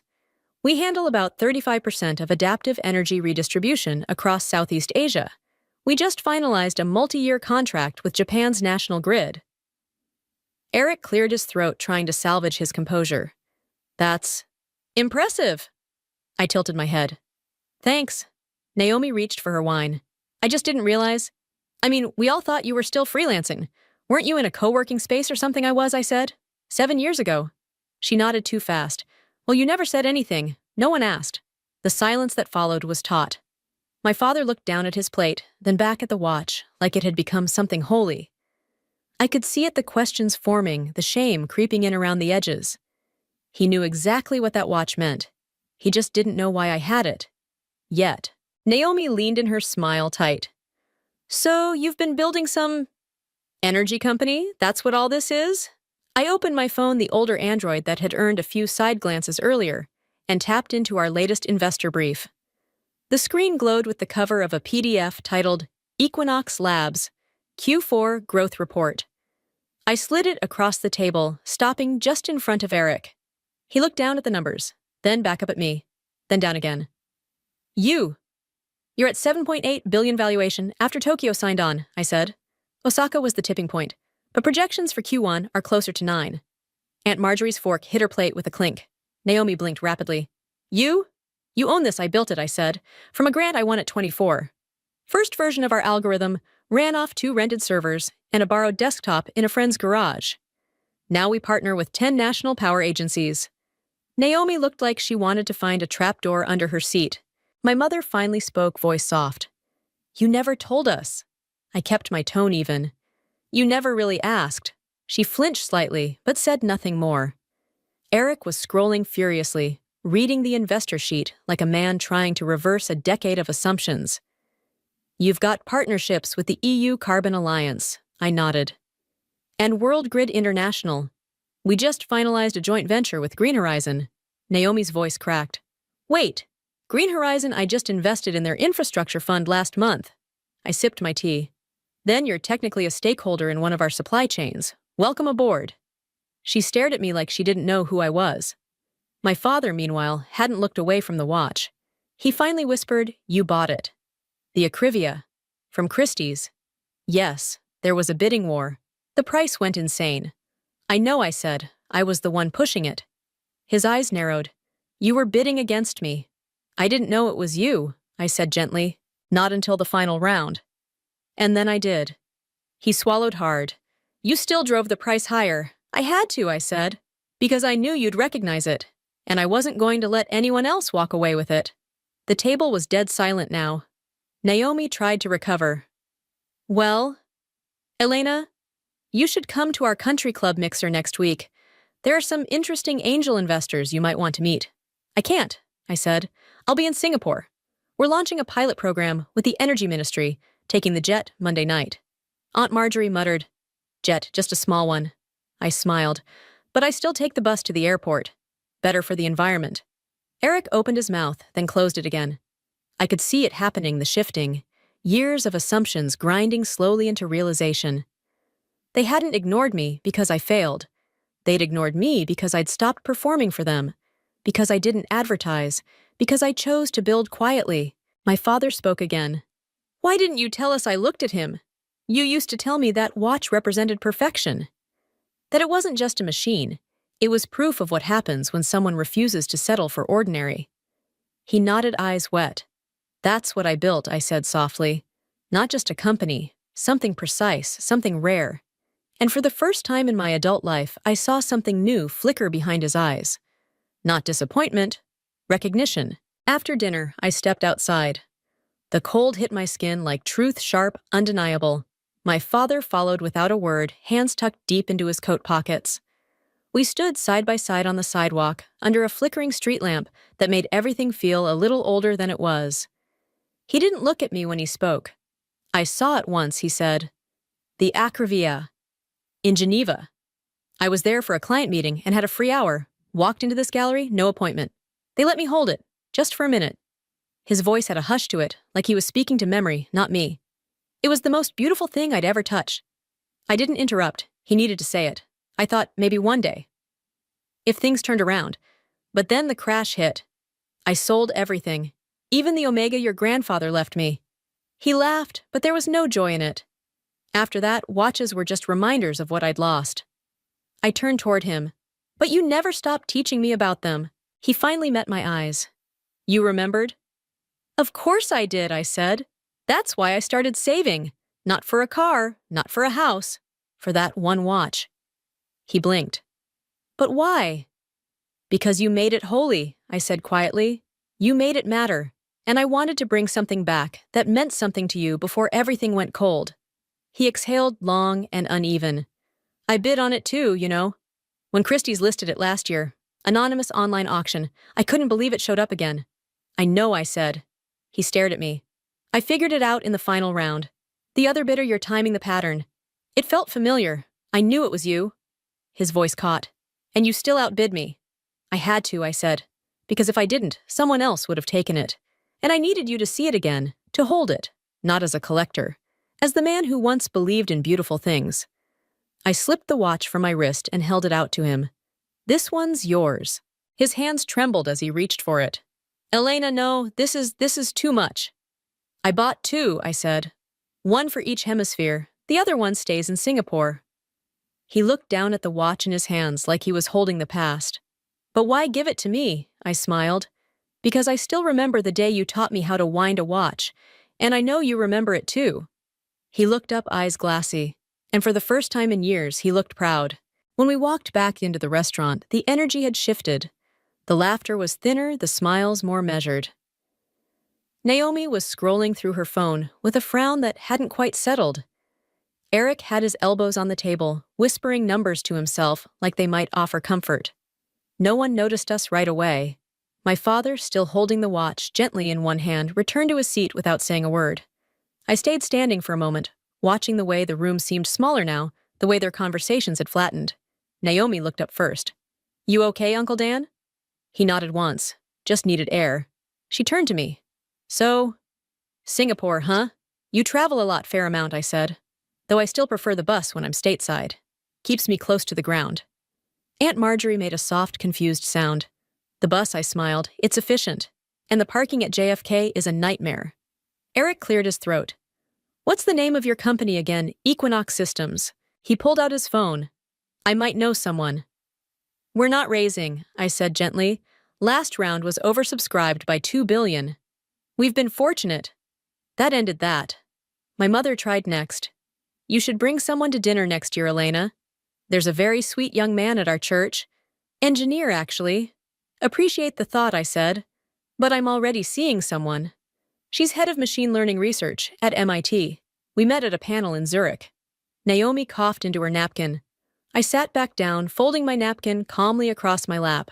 For the next 10 minutes, the table tried to recover. Polite chatter about winter weather skiing conditions, someone's holiday cruise plans.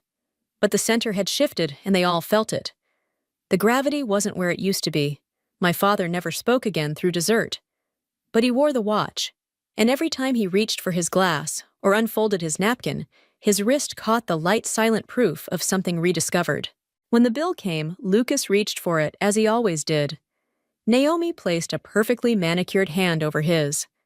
I think Elena should handle it this year, she said, her voice too sweet, too brittle. I smiled. Already taken care of. I prepaid before sitting down. They blinked. My mother pressed her lips together. Why I didn't answer right away. Then I said, because I could. Outside, the air had gone colder. The doorman brought up jackets and valets shuffled keys. I stayed behind as they left in clusters, slipping into German cars and murmuring goodbyes. My father lingered near the curb, turning the watch on his wrist like it was speaking to him in a language he hadn't heard in years. When he finally looked at me, his expression was unreadable. You built something, he said quietly. I did, without ever needing our approval. I nodded. Took me a while to stop trying. He looked down again at the watch, then back up. Thank you, he said, voice rough, for the gift, for not giving up on me. We stood there for a moment, nothing left to prove, and then I turned toward the street, stuck my hands in my coat pocket, and walked to the corner. To catch the bus. The bus hummed beneath me as the city blurred past, quiet, steady. I glanced at my wrist, now bare, and didn't feel its absence. I felt completion. When I got home, I opened the old storage box from the back of my closet. Inside, folded auction catalogs, photocopies of horology magazines, and a handwritten list I'd started at 17. Watches Dad mentioned when he thought I wasn't listening. The first one, Tourbillon Bleu, was now crossed out. The rest waited. Vacheron Skeleton, Lang& Hayne Augustus, Patek Gondolo, not for prestige, for memory. Each piece meant something to him once, and by extension to me. I picked up a pen, wrote under the next entry, Zurich, Czech dealer on Newmark. I don't collect for attention. I never did. I don't need glass cases or display rooms. I just want to rebuild something that got lost before the crash, before the silence, before the parts of him that stopped believing in the delicate. This isn't about proving myself. It never was. It's about restoring a language only he and I once spoke. The weight of a watch, the silence between gears, the respect for what's made slowly. Some daughters rebel, some disappear. I remembered. And in remembering, I built something real. Next month, I'll fly to Zurich. But I'll take the bus to the airport. Because even now, especially now, there's something sacred in staying close to the ground.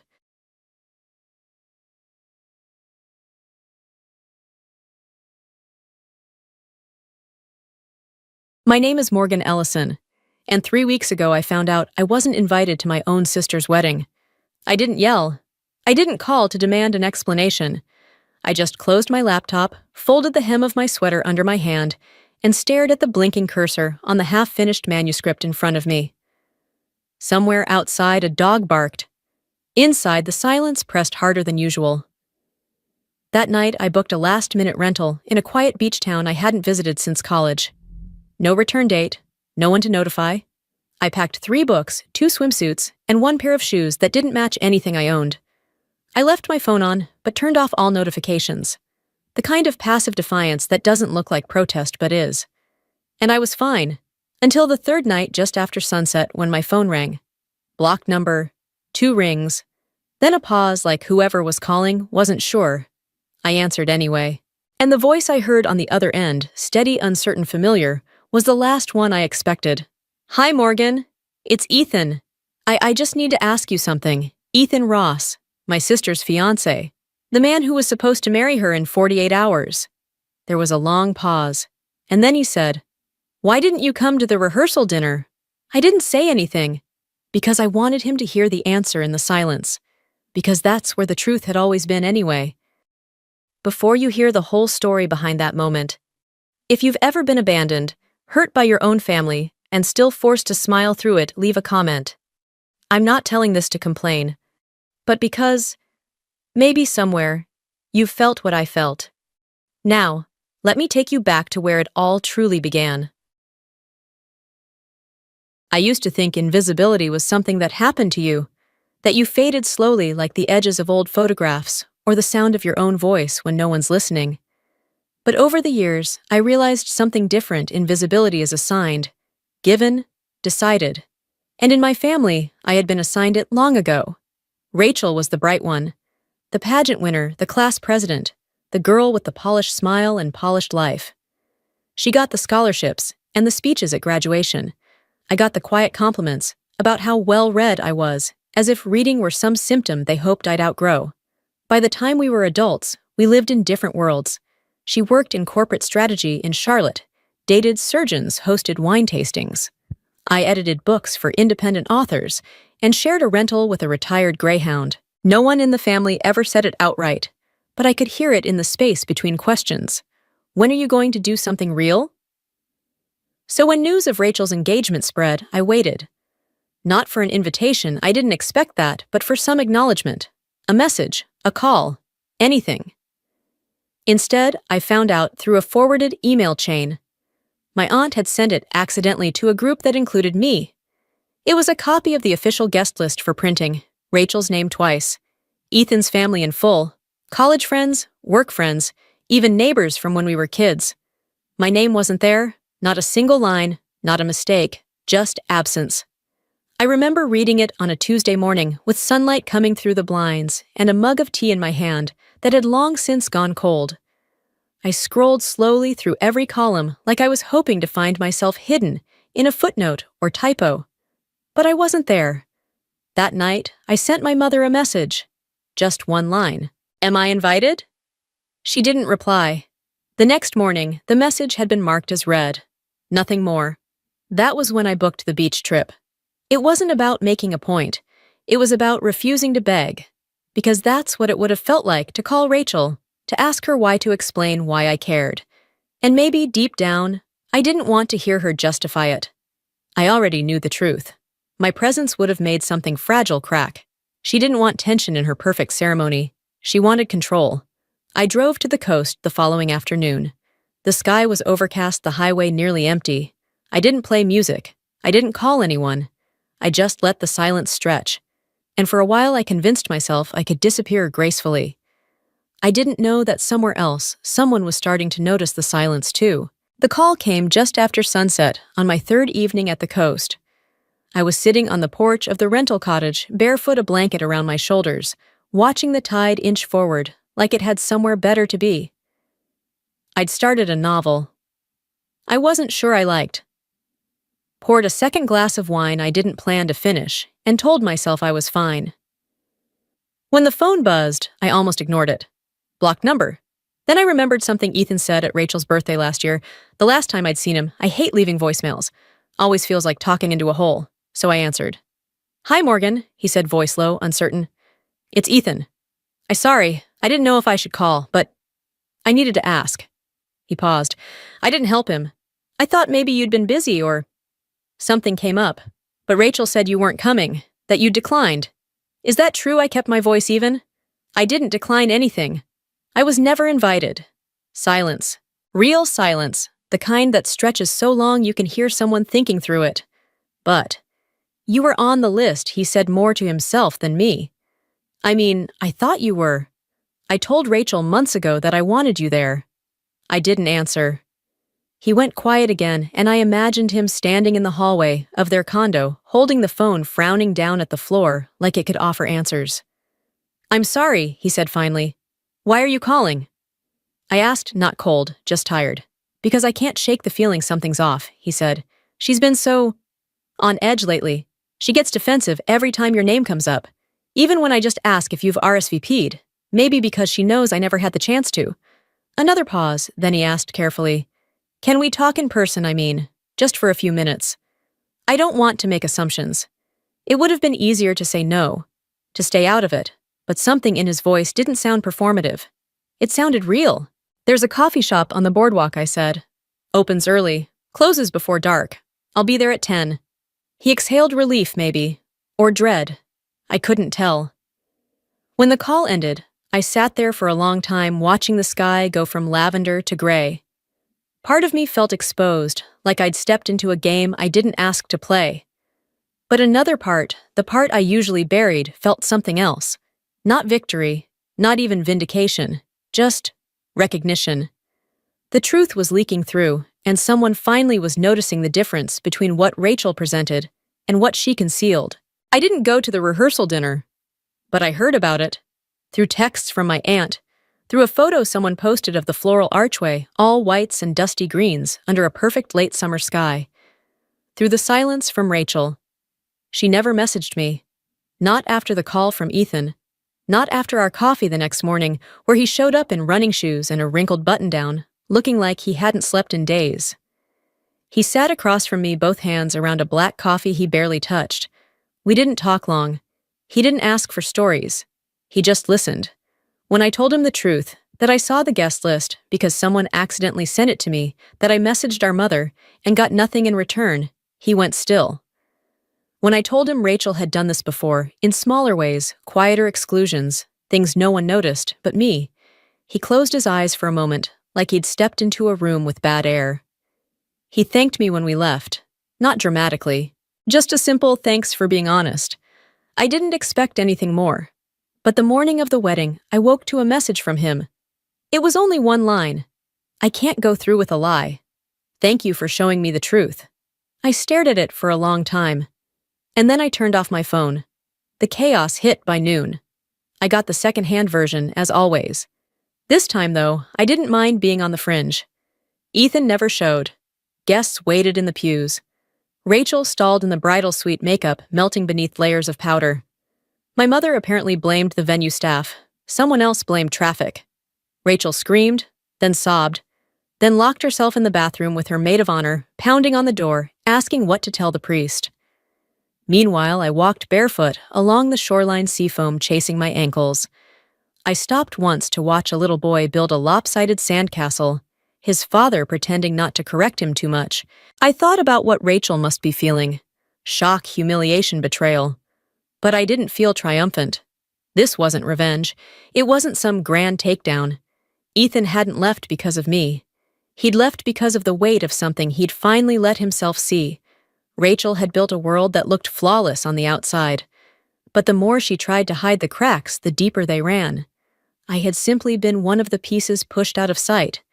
And now the foundation she curated so carefully was caving in, not because someone kicked it down, but because truth has a way of expanding in silence. And when it does, something always breaks. She came at dusk. I was sitting on the back porch, watching the sky settle into its soft evening layers, gray, folding into pink, then thinning into gold. The cottage smelled like sea salt and driftwood, and the last trace of coffee from earlier that afternoon. I heard the tires on gravel before I saw the car. It was her, Rachel. She pulled up in a rental that didn't match her. No sleek SUV, no designer scarf fluttering in the wind. Just a beige compact with one headlight slightly dimmer than the other. The kind of car people drive when they're not performing. I didn't move. She stood at the gate for a few seconds, like she wasn't sure if she should even open it. Then she did slowly with 2 fingers, like it might bite. When she reached the porch, she didn't say hi. "Can we talk?" she asked, her voice smaller than I'd ever heard it. I nodded once and motioned to the chair across from me. She sat, but not fully, perched, as if ready to leave as quickly as she came. Neither of us spoke for a moment. Just the sound of waves and the faint clink of wind chimes near the kitchen window. Then she asked, "What did you say to him?" Her eyes were sharp again. Not cruel, but searching, like she wanted to know whether this version of the story could still be salvaged. I told him the truth, I said. That I wasn't invited. That no one explained. That you've done this before. She flinched, but she didn't deny it. I didn't want to deal with drama, she muttered. With judgment. Ethan's family, his friends, everything was so polished. I couldn't afford disruptions. I let that hang there. The word she chose. Disruption. That's what I was to her. Not a sister, not family, just a risk management problem. You could have just said that, I said quietly. She looked at me, then really looked. And for the first time, I didn't see the version of Rachel that smiled on cue or posed for pictures or performed affection at holidays. I saw a woman who had spent so long curating herself that she forgot what wasn't curated. I didn't think you'd care, she said almost like a confession. I raised an eyebrow. You thought I wouldn't care about being erased, I thought. She exhaled. I thought you'd expect it. Like you always do. Like you're always ready to be left out, so I figured maybe it would hurt less if I did it before you noticed. That stunned me more than I expected. Because somewhere in her twisted reasoning there was an acknowledgement. Not regret exactly, but recognition. You didn't erase me to protect the wedding, I said. You erased me to protect the image of the sister you've always wanted. And I wasn't it. She looked away. A child's voice called in the distance, followed by a mother's laugh.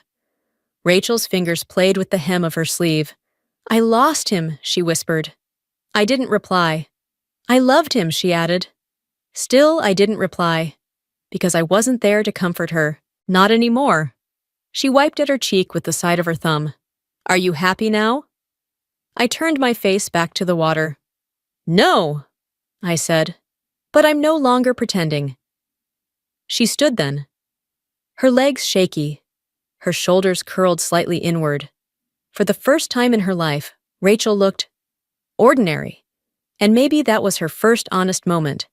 When she reached the bottom of the steps, she turned back once, as if she might ask to come in.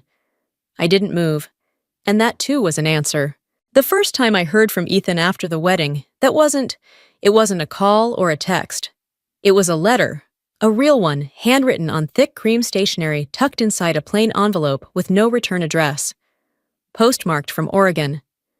Inside was a folded page, and between the crease, a photo, a wide field-open sky, a small white building at the edge of the frame with a handmade sign that read, Ross Free Clinic. The note was short.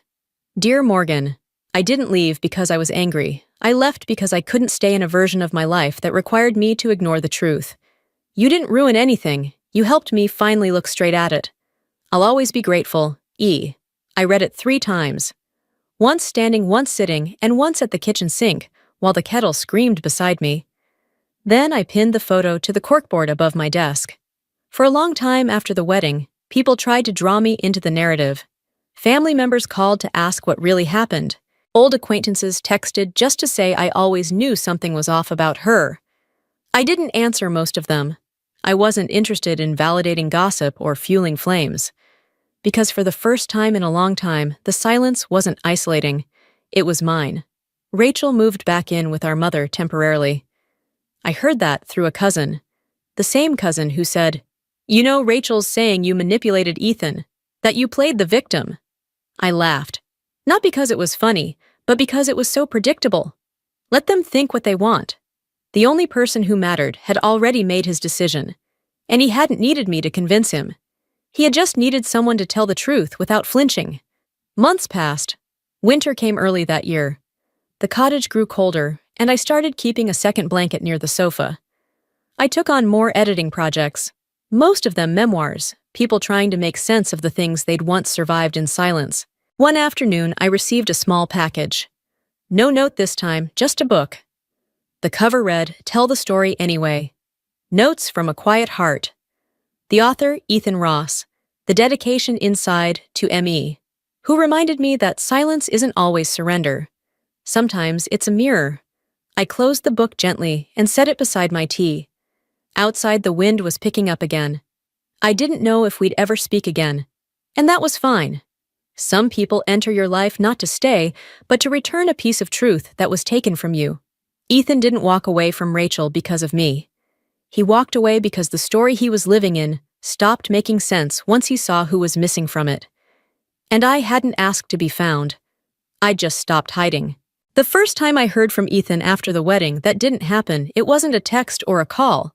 It was a letter. A real one, handwritten on thick ivory paper that smelled faintly of cedar, like it had been sitting in a drawer for weeks. The envelope was plain, no return address, postmarked somewhere in Oregon. Inside was a folded page, and nestled in the crease, a photograph. A wide open field under a pale blue sky. At the edge stood a modest white structure with a wooden sign staked into the grass that read Ross Free Clinic. It looked quiet, ordinary, like something built from scratch by hand. The note was short. Dear Morgan, I didn't leave because I was angry. I left because I couldn't keep standing in a life that demanded I ignore what I saw. You didn't ruin anything. You held up a mirror, and I couldn't unsee it. Thank you for giving me the only honest conversation I had that week. I hope this place becomes something good. I think it already is. E. I read it standing at the kitchen counter with the kettle half-boiled, and my thumb still hooked through the handle of my mug. Then I sat down and read it again. And again. Not because I needed to, but because I felt something shift the longer I looked at his handwriting, something that wasn't victory or relief. It was clarity. I pinned the photo above my desk next to a quote from an old author I admired. There are truths you can only tell after leaving the room. Ethan had left the room. And more than that, he had stepped out of the performance he hadn't realized he'd been cast into. In the weeks after the wedding, the stories bloomed like mold. Friends reached out pretending to be checking in, but I could hear the appetite in their questions. My aunt called twice, once to ask if I had any regrets, and once to say Rachel had moved in with our mother and wasn't doing well. She says you made Ethan doubt everything she told me, like it was an accusation. I almost laughed, as if doubt could be planted in a single afternoon, as if a 10-minute conversation with me could undo years of certainty, unless that certainty was already cracking. I said nothing. Let them believe what they needed to. Let them spin the version of the story that made them feel like order had been restored, that Rachel was still the golden one, and I was still the outsider, only now with a little more blame to carry. But Ethan knew, and that was enough. A month later, another package arrived. No name on the sender, just a small parcel wrapped in recycled paper. Inside was a book. The title, Tell the Story Anyway. Notes from a Quiet Heart. The author, Ethan Ross. I opened the cover, half expecting to find nothing. Instead, I saw the dedication written in black ink to Amy, for reminding me that silence isn't weakness. Sometimes it's the only place truth can survive long enough to grow. I closed the book gently and placed it on the windowsill. Outside, the wind pressed against the glass, shifting the curtains like breath. Ethan didn't leave Rachel because of me. He didn't run because I told him to. He walked away because something inside him stood still when I said nothing at all. He left because for the first time, the silence felt honest. And because once you've seen a thing for what it really is, no amount of ceremony can make you forget.